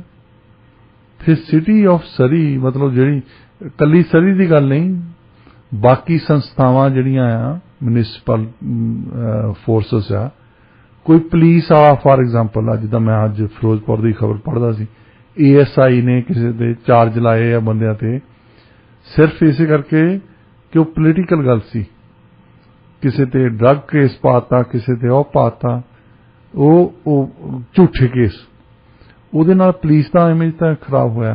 ਹਾਂਜੀ ਹਾਂਜੀ ਹਾਂਜੀ। ਸੋ ਇਸ ਕਰਕੇ ਜਿੰਨੀਆਂ ਵੀ ਸੰਸਥਾਵਾਂ ਦੁਨੀਆ ਦੇ ਵਿੱਚ, ਚਾਹੇ ਉਹ ਸਮਾਜਿਕ ਸੰਸਥਾਵਾਂ ਨੇ ਜਿਨ੍ਹਾਂ ਦੇ ਵਿੱਚ ਚਰਚ, ਮੰਦਰ, ਗੁਰਦੁਆਰੇ ਆਉਂਦੇ ਨੇ, ਤੇ ਚਾਹੇ ਇਲੈਕਟਡ ਅਫੀਸ਼ੀਅਲਸ ਨੇ ਜਿਨ੍ਹਾਂ ਦੇ ਵਿੱਚ ਅਸੀਂ, ਚਾਹੇ ਸਿਟੀ ਦੀ ਸਰਕਾਰ ਆਵੇ, ਚਾਹੇ ਸਕੂਲ ਬੋਰਡ ਹੋਵੇ, ਚਾਹੇ ਸਕੂਲ ਬੋਰਡ ਦੇ ਵਿੱਚ ਬੰਦਾ ਬੈਠਾ ਹੋਵੇ ਜਿਹਨੂੰ ਕੁਝ ਪਤਾ ਹੀ ਨਹੀਂ, ਜਿਹੜਾ ਕਿਤਾਬਾਂ ਵੇਚ ਰਿਹਾ ਹੋਵੇ, ਜਿਹੜੇ ਕਿਤਾਬਾਂ ਵੇਚਣ ਵਾਲਿਆਂ ਤੋਂ ਕਮਿਸ਼ਨ ਲੈਂਦਾ ਹੋਵੇ, ਬਾਅਦ ਦੇ ਵਿੱਚ ਪਤਾ ਲੱਗੇ, ਇਹ ਉਹਦਾ ਇਮੇਜ ਤਾਂ ਖਰਾਬ ਹੋਇਆ ਨਾ। ਹਾਂਜੀ। ਜੇ ਇੱਕ ਬੰਦੇ ਦੀ ਕੋਈ ਕੁਆਲੀਫਿਕੇਸ਼ਨ ਕੋਈ ਨਹੀਂ ਆ, ਉਹਨੂੰ ਉੱਥੇ ਬਿਠਾਇਆ ਆ, ਦੂਸਰਾ ਬੰਦਾ ਰਿਸ਼ਵਤਖੋਰੀ ਕਰ ਰਿਹਾ। ਉਹ ਇੱਕ ਮੈਨੂੰ ਗੱਲ ਯਾਦ ਆਉਂਦੀ ਆ, ਜਦੋਂ ਸਿਟੀਜ਼ਨਸ਼ਿਪ ਜੱਜ ਬਣਾਇਆ ਸਾਨੂੰ, ਤੇ ਇੱਕ ਜੱਜ ਦੀ ਟ੍ਰੇਨਿੰਗ ਕਰਦੇ ਆ ਪਹਿਲਾਂ ਇੱਕ ਹਫ਼ਤਾ ਤੁਹਾਨੂੰ ਆਟਵਾ ਦੇ ਵਿੱਚ, ਉਸ ਤੋਂ ਬਾਅਦ ਇੱਕ ਆਪਸ਼ਨਲ ਟ੍ਰੇਨਿੰਗ ਹੁੰਦੀ ਆ, ਇਹਨੂੰ ਕਹਿੰਦੇ ਲੀਗਲ ਰਾਈਟਿੰਗ, ਜਿਹੜੀ ਮਤਲਬ ਲੀਗਲੀ ਤੌਰ ਤੇ ਕਿੱਦਾਂ ਤੁਸੀਂ ਲਿਖਣਾ ਹੈ। ਲਿਖਣਾ ਤਾਂ ਅਸੀਂ ਜਾਣਦੇ ਹਾਂ, ਕਿਤਾਬਾਂ ਲਿਖਦੇ ਹਾਂ। ਹਾਂਜੀ। ਪਰ ਉਹ ਲੀਗਲ ਰਾਈਟਿੰਗ ਤੇ ਕੋਰਸ ਹੁੰਦਾ, ਉਹ ਆਪਸ਼ਨਲ ਆ। ਪਰ ਸਾਡੇ ਲਈ ਆਪਸ਼ਨਲ ਆ, ਦੂਜੇ ਫੈਡਰਲ ਕੋਰਟ ਦੇ ਜੱਜਸ ਲਈ ਨਹੀਂ ਆਪਸ਼ਨਲ ਸੀ। ਉਹ ਉੱਥੇ ਫੈਡਰਲ ਕੋਰਟ ਦੇ ਜੱਜਸ ਬੈਠੇ, ਮੈਂ ਉਹ ਲੈ ਲਿਆ ਕੋਰਸ, ਤੇ ਇੱਕ ਫੈਡਰਲ ਕੋਰਟ ਦਾ ਪੁਰਾਣਾ ਜੱਜ ਸਾਨੂੰ ਲੈਕਚਰ ਦੇ ਰਿਹਾ, ਸੈਮੀਨਾਰ ਦੇ ਰਿਹਾ ਸੀ। ਉਹਦੇ ਨਾਲ ਫਿਰ ਮੈਂ ਬਾਅਦ ਦੇ ਵਿੱਚ ਕਾਫੀ ਵੀ ਪੀਣ ਲੱਗ ਪਿਆ। ਤੇ ਉਹ ਕਹਿੰਦਾ ਕਿ ਇੱਕ ਗੱਲ ਤੇ ਖਿਆਲ ਰੱਖੀ, ਸਾਰਿਆਂ ਨੂੰ ਮੈਂ ਕਹਿੰਦਾ ਹੁੰਦਾ, ਕਹਿੰਦਾ ਕਿ ਜੇ ਤੁਸੀਂ ਕਿਸੇ ਬੰਦੇ ਦੇ ਖਿਲਾਫ ਫੈਸਲਾ ਦੇ ਦਿੱਤਾ ਨਾ, ਜੇ ਤਾਂ ਸਬੂਤ ਹੈਗੇ ਆ, ਜੇ ਸਭ ਕੁਝ ਠੀਕ ਹੈ ਫੇਰ ਤਾਂ ਠੀਕ ਹੈ, ਪਰ ਹੋ ਸਕਦਾ ਤੁਸੀਂ ਕਿਸੇ ਦੇ ਖਿਲਾਫ ਖੁੰਦਕ ਕਰਕੇ ਤੁਸੀਂ ਫੈਸਲਾ ਦਿੱਤਾ, ਉਸ ਬੰਦੇ ਨੇ ਇੱਕ ਜੱਜ ਨੂੰ ਨਫ਼ਰਤ ਨਹੀਂ ਕਰਨੀ, ਉਹਨੇ ਸਾਰੇ ਕੈਨੇਡਾ ਨੂੰ ਨਫ਼ਰਤ ਕਰਨੀ ਜੀ, ਕਿਉਂਕਿ ਉਹ ਤੁਸੀਂ ਇੱਕ ਬੰਦੇ ਨੂੰ ਸਿਟੀਜ਼ਨਸ਼ਿਪ ਨਹੀਂ ਦਿੱਤੀ, ਤੁਸੀਂ ਪਤਾ ਨਹੀਂ ਕਿਉਂ ਨਹੀਂ ਲਾਈਕ ਕੀਤੀ। ਹੋ ਸਕਦਾ ਮੈਂ ਕਹਿੰਦਾ ਮੈਂ ਤਾਂ ਮਾਲਵੇ ਤੋਂ, ਮਾਝੇ ਦਾ ਬੰਦਾ ਹੈ, ਇਹ ਅੰਮ੍ਰਿਤਸਰ ਵਾਲੇ ਨੂੰ ਮੈਂ ਨਹੀਂ ਦੇਣੀ। ਅੱਛਾ, ਉਹ ਇਮੇਜ ਜਿਹੜਾ, ਉਹ ਇੱਕ ਕੋਰਟ ਦਾ ਇਮੇਜ, ਇੱਕ ਦੇਸ਼ ਦਾ ਇਮੇਜ ਆ, ਅਕਸ ਦਾ ਦੇਸ਼ ਦਾ ਖਰਾਬ ਹੋਣਾ, ਦੇਸ਼ ਦਾ ਖਰਾਬ ਹੁੰਦਾ ਨਾ। ਉਹ ਬੰਦਾ ਜਿਹੜਾ ਆ, ਉਹ ਸੋਚਦਾ ਵੀ ਦੇਖੋ ਕਿੰਨੇ ਮਾੜੀ ਇਹ ਸੰਸਥਾ ਆ, ਕਿੰਨਾ ਮਾੜਾ ਦੇਸ਼ ਆ, ਮੇਰਾ ਸਭ ਕੁਝ ਠੀਕ ਸੀਗਾ, ਮੈਨੂੰ ਇਹਨਾਂ ਨੇ ਸਿਟੀਜ਼ਨਸ਼ਿਪ ਨਹੀਂ ਦਿੱਤੀ। ਮਤਲਬ ਇਹ ਛੋਟੀਆਂ ਗੱਲਾਂ ਜਿਹੜੀਆਂ ਹੁੰਦੀਆਂ, ਇੱਕ ਜੱਜ ਬੈਠਾ ਹੋਵੇ ਫੈਡਰਲ ਕੋਰਟ ਦੇ ਵਿੱਚ, ਸੁਪਰੀਮ ਕੋਰਟ ਦੇ ਵਿੱਚ, ਹਾਈ ਕੋਰਟ ਦੇ ਵਿੱਚ, ਉਹ ਪੈਸੇ ਲੈ ਲੈਂਦਾ, ਪੈਸੇ ਲੈ ਕੇ ਇਸ ਦੋਸ਼ੀ ਨੂੰ ਛੱਡ ਦਿੰਦਾ। ਦੂਜਿਆਂ ਨੂੰ ਪਤਾ ਹੈ, ਸਾਰਿਆਂ ਦੁਨੀਆ ਨੂੰ ਪਤਾ ਵੀ ਇਹ ਬੰਦਾ, ਇਸ ਬੰਦੇ ਨੇ ਆਹ ਬੰਦਾ ਮਾਰਿਆ। ਹਾਂਜੀ। ਅੱਛਾ, ਉਹ ਇੱਕ ਬੰਦੇ ਨੇ ਤਾਂ ਇਹ ਕੰਮ ਕਰ ਦਿੱਤਾ, ਪਰ ਉਹ ਸਾਰੀ ਸੰਸਥਾ ਤਾਂ ਬਦਨਾਮ ਹੋਈ ਨਾ। ਹਾਂਜੀ। ਸਾਰੀ ਸੰਸਥਾ ਦਾ ਇਹ ਇਮੇਜ ਖਰਾਬ ਹੁੰਦਾ, ਲੋਕਾਂ ਦਾ ਵਿਸ਼ਵਾਸ ਨਹੀਂ ਰਹਿੰਦਾ। ਖਾਲਸਾ ਦੀਵਾਨ ਸੁਸਾਇਟੀ ਦਾ ਇੱਕ ਪਿੱਛੇ ਜਿਹਾ ਪ੍ਰਿੰਸੀਪਲ ਸੀ, ਉਹ ਇੱਕ ਔਰਤ ਦੇ ਨਾਲ ਫੜਿਆ ਗਿਆ ਉੱਥੇ ਅੰਮ੍ਰਿਤਸਰ ਦੇ ਵਿੱਚ, ਉਹ CCTV ਕੈਮਰਾ ਤੇ ਆ ਗਿਆ। ਹੁਣ ਇੱਕ ਸੰਸਥਾ ਆ ਜਿਹਦਾ ਇਤਿਹਾਸ ਆ, ਜਿਨ੍ਹਾਂ ਨੇ ਕੁਝ ਕੀਤਾ ਆ ਕੌਮ ਦੇ ਲਈ, ਉਹ ਸਾਰਾ ਮਿੱਟੀ 'ਚ ਮਿਲ ਗਿਆ ਨਾ, ਕਿਉਂਕਿ ਇੱਕ ਬੰਦੇ ਨੇ ਗਲਤ ਕੰਮ ਕੀਤਾ। ਉਦਾਂ ਦੇ, ਅੱਛਾ, ਉਹ ਇੱਕ ਬੰਦਾ ਨਹੀਂ, ਉਦਾਂ ਦੇ ਹੋਰ ਵੀ ਬੰਦੇ ਹੋਣੇ ਆ। ਇਹਨਾਂ ਨੇ ਹੌਲੀ ਹੌਲੀ ਸੰਸਥਾਵਾਂ ਖਰਾਬ ਕੀਤੀਆਂ ਨੇ, ਤਾਂ ਹੀ ਲੋਕਾਂ ਦਾ ਉਹਨਾਂ ਦੇ ਕੋਲੋਂ ਇਤਬਾਰ ਚੱਕਿਆ ਗਿਆ। ਲੋਕੀ ਆਮ ਗੱਲ ਕਰਦੇ ਆ ਕਿ ਸਿਟੀ ਦੇ ਵਿੱਚ ਅੱਛਾ, ਮੈਂ ਕਦੇ ਨਾ ਤਾਂ ਘਰ ਬਣਾਇਆ, ਨਾ ਮੈਂ ਘਰ ਨੂੰ ਕੁਝ ਰੈਨੋਵੇਸ਼ਨ ਕੀਤੀ ਕਦੇ। ਮੈਂ ਆਮ ਬੰਦਿਆਂ ਤੋਂ ਗੱਲ ਸੁਣਦਾ ਕਿ ਸਿਟੀ ਦੇ ਵਿੱਚ ਪੈਸੇ ਲੈਂਦੇ ਆਹ ਪੈਸੇ ਚੱਲਦੇ ਆ, ਏਦਾਂ ਕੰਮ ਹੁੰਦਾ ਆ, ਜਾਂ ਕਿਸੇ ਨੂੰ ਜਾਣਦੇ ਬੰਦੇ ਨੂੰ ਜਾਣਦੇ ਆ, ਉਹ ਜਾਣਦਾ ਬੰਦਾ ਲੈ ਲੈਂਦਾ ਪੈਸੇ। ਅੱਛਾ, ਉਹ ਇਮੇਜ ਤਾਂ ਮਨ ਦੇ ਵਿੱਚ ਖਰਾਬ ਹੁੰਦਾ ਕਿ ਦੇਖੋ ਇਲੈਕਟਡ ਅਫੀਸ਼ੀਅਲਸ ਆ, ਸਭ ਕੁਝ ਠੀਕ ਠਾਕ ਚੱਲਦਾ, ਇਹਨਾਂ ਨੂੰ ਤਨਖਾਹਾਂ ਵੀ ਦਿੰਦੇ ਆ, ਪਰ ਫੇਰ ਵੀ ਆਹ ਕੁਝ ਚੱਲੇ ਇੱਥੇ। ਹਾਂਜੀ, ਫਿਰ ਪੈਸੇ ਲੈਣ ਦੀ ਕੀ ਜ਼ਰੂਰਤ? ਤੇ ਇਸ ਕਰਕੇ ਉਹ ਦੁਨੀਆ ਭਰ ਦੇ ਵਿੱਚ, ਇਹ ਇੱਕ ਦੇਸ਼ ਦੀ ਗੱਲ ਨਹੀਂ ਹੈ, ਕਈਆਂ ਦੇਸ਼ਾਂ ਦੇ ਵਿੱਚ ਤਾਂ ਬਹੁਤ ਹੀ ਜ਼ਿਆਦਾ ਬਦਨਾਮ ਹੋ ਚੁੱਕੀਆਂ ਨੇ। ਹੁਣ ਸਾਡੇ ਕੋਈ ਚੰਗੀ ਗੱਲ ਵੀ ਕਰੇ, ਸਾਡੇ ਇਦਾਂ ਲੱਗਦਾ ਕਿ ਇਹਨਾਂ ਨੇ ਇਹਦੇ ਪਿੱਛੇ ਕੋਈ ਨਾ ਕੋਈ ਹੱਥ ਹੈਗਾ। ਕੋਈ ਬਹੁਤ ਵਧੀਆ ਗੱਲ ਕਰਦਾ ਨਾ, ਜੇ ਉਹ ਸੰਸਥਾ ਦੇ ਵਿੱਚ ਬੈਠਾ, ਜਿੱਦਾਂ ਪੁਲਿਸ ਵਾਲੇ ਦੀ ਗੱਲ ਕਰਦੇ, ਮੈਂ ਹੁਣ ਦੀ ਗੱਲ ਕਰਦਾ, ਚੰਡੀਗੜ੍ਹ ਗਿਆ ਸੀ, ਮੈਂ ਅੱਗੇ ਵੀ ਗੱਲ ਕੀਤੀ। ਹਾਂਜੀ ਹਾਂਜੀ, ਤੁਸੀਂ ਦੱਸਿਆ ਸੀ। ਮੈਂ ਤੁਰਨ ਲੱਗਾ, ਮੈਂ ਕਾਂਸਟੇਬਲ ਨੂੰ ਕਿਹਾ, ਮੈਂ ਕਿਹਾ ਕਾਕਾ ਮੈਨੂੰ ਉਧਰ ਨੂੰ ਛੱਡਿਆ, ਮੇਰੇ ਤੋਂ ਨੱਠ ਕੇ ਜਾ ਨਹੀਂ ਹੋਣਾ। ਉਹਨੇ ਵਿਚਾਰੇ ਨੇ 2 ਜਾਣੇ ਗਏ ਨਾਲ, ਵਿਸਲ ਫੜੀ, ਉਹਨਾਂ ਨੇ ਟ੍ਰੈਫਿਕ ਰੋਕਿਆ, ਮੈਨੂੰ ਉਧਰ ਛੱਡ ਕੇ ਆਏ। ਇਹ ਚੰਗੀ ਗੱਲ ਉਹਨਾਂ ਨੇ ਕੀਤੀ ਹੈ। ਹਾਂਜੀ, ਹੁਣ ਜਿਹੜੇ ਪੁਲਿਸ ਦਾ ਇਮੇਜ ਵੈਸੇ ਬਣਿਆ ਆ, ਉਹ ਇਦਾਂ ਬਣਿਆ ਵੀ ਇਹਨੇ ਡੰਡਾ ਮਾਰਨਾ, ਇਹਨੇ ਪੈਸੇ ਖੋਲਣੇ, ਉਹ ਹੈਲਪਫੁਲ, ਉਹ ਲੋਕਾਂ ਦੇ ਦਿਮਾਗ 'ਚ ਤਾਂ ਵੜ ਗਿਆ ਨਾ। ਹਾਂਜੀ, ਉਹ ਸੰਸਥਾ ਦਾ ਬਦਨਾਮ ਹੋ ਗਈ ਨਾ। ਹਾਂਜੀ ਹਾਂਜੀ, ਇੱਕ ਕਿਸਮ ਦੀ ਉਹਨਾਂ ਨੂੰ ਤਨਖਾਹ ਮਿਲਦੀ ਆ, ਸਭ ਕੁਝ ਮਿਲਦਾ ਆ, ਜੇ ਜਾਂਦੇ ਆ ਮੁਫਤ ਦਾ ਖਾਣਾ ਖਾਣਾ, ਮੁਫਤ ਦਾ ਰਿਸ਼ਵਤ ਲੈਣੀ ਜਾਂ ਡੰਡੇ ਮਾਰਨੇ, ਇਹ ਤਾਂ ਉਹਨਾਂ ਦੇ ਰੈਗੂਲੇਸ਼ਨ ਦੇ ਵਿੱਚ ਨਹੀਂ ਹੁੰਦਾ, ਪਰ ਉਹ ਕਰਦੇ ਆ, ਕੁਝ ਬੰਦੇ ਕਰਦੇ ਆ, ਕੁਝ ਚੰਗੇ ਆ। ਹੁਣ ਬਿੱਟਾ ਜੀ ਸਾਨੂੰ ਦੱਸਦੇ ਹੁੰਦੇ ਕਿ ਫਲਾਣੇ ਏਡੀਜੀ ਨੇ ਆਹ ਗੱਲ ਕੀਤੀ, ਫਲਾਣੇ ਨੇ ਆਹ ਗੱਲ ਕੀਤੀ, ਫਲਾਣੇ ਡੀਸੀ ਨੇ ਚੰਗੀ ਗੱਲ ਕੀਤੀ ਹੈ। ਹਾਂਜੀ, ਅੱਛਾ, ਬੰਦੇ ਚੰਗੇ ਵੀ ਨੇ, ਪਰ ਉਹਨਾਂ ਦੀ ਸੰਸਥਾ ਬਦਨਾਮ ਹੋ ਗਈ। ਇਹ ਨਹੀਂ ਆ ਵੀ ਉਹ ਬੰਦੇ ਸਾਰੇ ਹੀ ਮਾੜੇ ਹੁੰਦੇ ਆ, ਉੱਥੇ ਤੁਸੀਂ ਮਾੜੀ ਤੋਂ ਮਾੜੀ ਸੰਸਥਾ ਦੇ ਵਿੱਚ ਵੀ ਚੰਗੇ ਬੰਦੇ। ਹਾਂਜੀ, ਪਰ ਕਿਉਂਕਿ ਉਹ ਸੰਸਥਾ ਪਹਿਲਾਂ ਤੋਂ ਬਦਨਾਮ ਹੋ ਚੁੱਕੀ ਆ, ਚਾਹੇ ਉਹ ਪਾਰਲੀਮੈਂਟ ਹੋਵੇ, ਚਾਹੇ ਉਹ ਕੋਈ ਸਮਾਜਿਕ ਸੰਸਥਾ ਹੋਵੇ, ਇਸ ਕਰਕੇ ਲੋਕਾਂ ਦਾ ਗੁੱਸਾ ਹੁਣ ਉਹਨਾਂ ਸੰਸਥਾਵਾਂ ਦੇ ਖਿਲਾਫ ਆ। ਜੀ, ਤੁਸੀਂ ਇਹ ਬੰਦੇ ਸੋਚ ਸਕਦੇ ਕਿ ਦੁਨੀਆ ਭਰ ਦੇ ਵਿੱਚ ਇਹ ਇੱਕ ਮੁਲਕ ਦੇ ਲੋਕੀ ਦੇਖਦੇ ਆ ਕਿ ਪਾਕਿਸਤਾਨ ਦੇ ਵਿੱਚ ਮਿਲਟਰੀ ਡਿਕਟੇਟਰਸ਼ਿਪ ਚੱਲਦੀ ਹੈ, ਚਾਈਨਾ 'ਚ ਡਿਕਟੇਟਰਸ਼ਿਪ ਚੱਲਦੀ ਹੈ, ਸਾਡੇ ਡੈਮੋਕ੍ਰੇਸੀ ਸੀ, ਸਾਡੇ ਅਸੀਂ ਵੋਟ ਦਾ ਹੱਕ ਯੂਜ਼ ਕਰਦੇ ਹਾਂ, ਤਾਂ ਉਸ ਦੇਸ਼ ਦੇ ਲੋਕੀ ਕਹਿਣਗੇ ਸਾਨੂੰ ਨਹੀਂ ਵੋਟ ਚਾਹੀਦੀ। ਉਹਨਾਂ ਨੇ ਕੁਛ ਨਾ ਕੁਛ ਤਾਂ ਹੋਇਆ ਹੀ ਹੋਣਾ ਉਹਨਾਂ ਨੇ ਫਿਰ ਸੋਚਿਆ ਹੋਣਾ ਵੀ ਆਹ ਡੈਮੋਕ੍ਰੇਸੀ, ਸਾਨੂੰ ਇਹਦੀ ਲੋੜ ਨਹੀਂ, ਸਾਨੂੰ ਇੱਕ ਡਿਕਟੇਟਰ ਬੰਦਾ ਠੀਕ ਹੈ, ਸਾਨੂੰ ਨਾ ਦੱਸੋ ਕਿ ਇਹ ਲੋਕਤੰਤਰ ਬਹੁਤ ਚੰਗਾ ਹੁੰਦਾ। ਦੇਖੋ ਉਹਨਾਂ ਦਾ ਕਿੰਨੇ ਕੌੜੇ ਤਜਰਬੇ ਹੋਣਗੇ, ਕਿਉਂਕਿ ਦੇਖੋ ਜਿਸ ਡੈਮੋਕ੍ਰੇਸੀ ਦੇ ਲਈ ਲੋਕਾਂ ਨੇ ਇੰਨਾ ਸੰਘਰਸ਼ ਕੀਤਾ, ਤੇ ਫਿਰ ਹੁਣ ਉਹੀ ਲੋਕ ਇੰਨਾ ਦੁਖੀ ਹੋ ਚੁੱਕੇ ਕਿ ਸਾਨੂੰ ਇਹਦੀ ਲੋੜ ਨਹੀਂ। ਤੀਅਨਮੈਨ ਸਕੁਏਅਰ ਦੇ ਵਿੱਚ ਚਾਈਨਾ 'ਚ 1989 ਦੇ ਵਿੱਚ ਇੱਕ ਪਿਕਚਰ ਲਈ ਆ, ਫੋਟੋ, ਕਹਿੰਦੇ ਹੁੰਦੇ ਕਿ ਪਿਕਚਰ ਸਪੀਕਸ 1000 ਵਰਡਸ।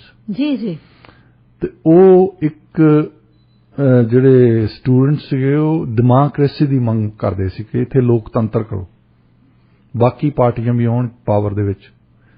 ਤੋ ਇੱਕ ਸਟੂਡੈਂਟ ਖੜਾ ਹੈ ਟੈਂਕ ਦੇ ਮੋਹਰੇ, ਉਹ ਟੈਂਕ ਇੱਧਰ ਉੱਧਰ ਨੂੰ ਜਾ ਰਿਹਾ, ਉਹ ਟੈਂਕ ਦੇ ਮੋਹਰੇ ਖੜ ਗਿਆ ਵੀ ਤੁਸੀਂ ਜਾ ਨਹੀਂ ਸਕਦੇ ਇੱਥੋਂ। ਉਹ ਫੋਟੋ ਲਾਈ ਆ, ਦੁਨੀਆ ਦੇ ਵਿੱਚ ਫੈਲੀ ਉਹ ਫੋਟੋ, ਬੰਦਾ ਟੈਂਕ ਦੇ ਮੋਹਰੇ ਖੜਾ ਹੈ, ਮੰਗ ਕਰ ਰਿਹਾ ਕਿ ਡੈਮੋਕ੍ਰੇਸੀ ਲੈ ਕੇ ਆਓ, ਇੱਥੇ ਲੋਕਤੰਤਰ ਸਾਨੂੰ ਚਾਹੀਦਾ। ਉਸ ਮੁਲਕ ਦੇ ਵਿੱਚ ਜਿੱਥੇ ਲੋਕਤੰਤਰ ਹੈ ਨਹੀਂ, ਜਿਸ ਦੇਸ਼ ਦੇ ਵਿੱਚ ਲੋਕਤੰਤਰ ਹੈਗਾ ਆ, ਉਹ ਰੌਲਾ ਪਾ ਰਿਹਾ ਕਿ ਲੈ ਜਾਓ ਲੋਕਤੰਤਰ, ਸਾਨੂੰ ਨਹੀਂ ਚਾਹੀਦਾ ਹੈ।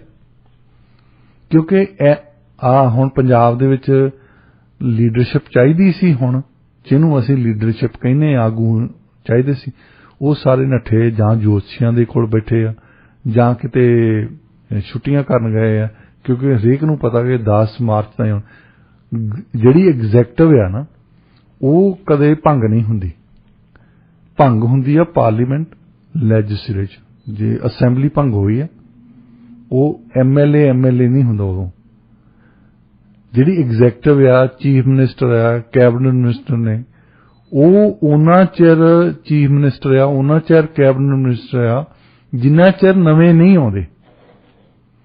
ਪਰ ਹੁਣ ਕੋਈ ਚੀਫ ਮਿਨਿਸਟਰ ਨਹੀਂ ਉੱਥੇ ਦਿਸਦਾ, ਕੋਈ ਮਿਨਿਸਟਰ ਨਹੀਂ ਉੱਥੇ ਦਿਸਦਾ।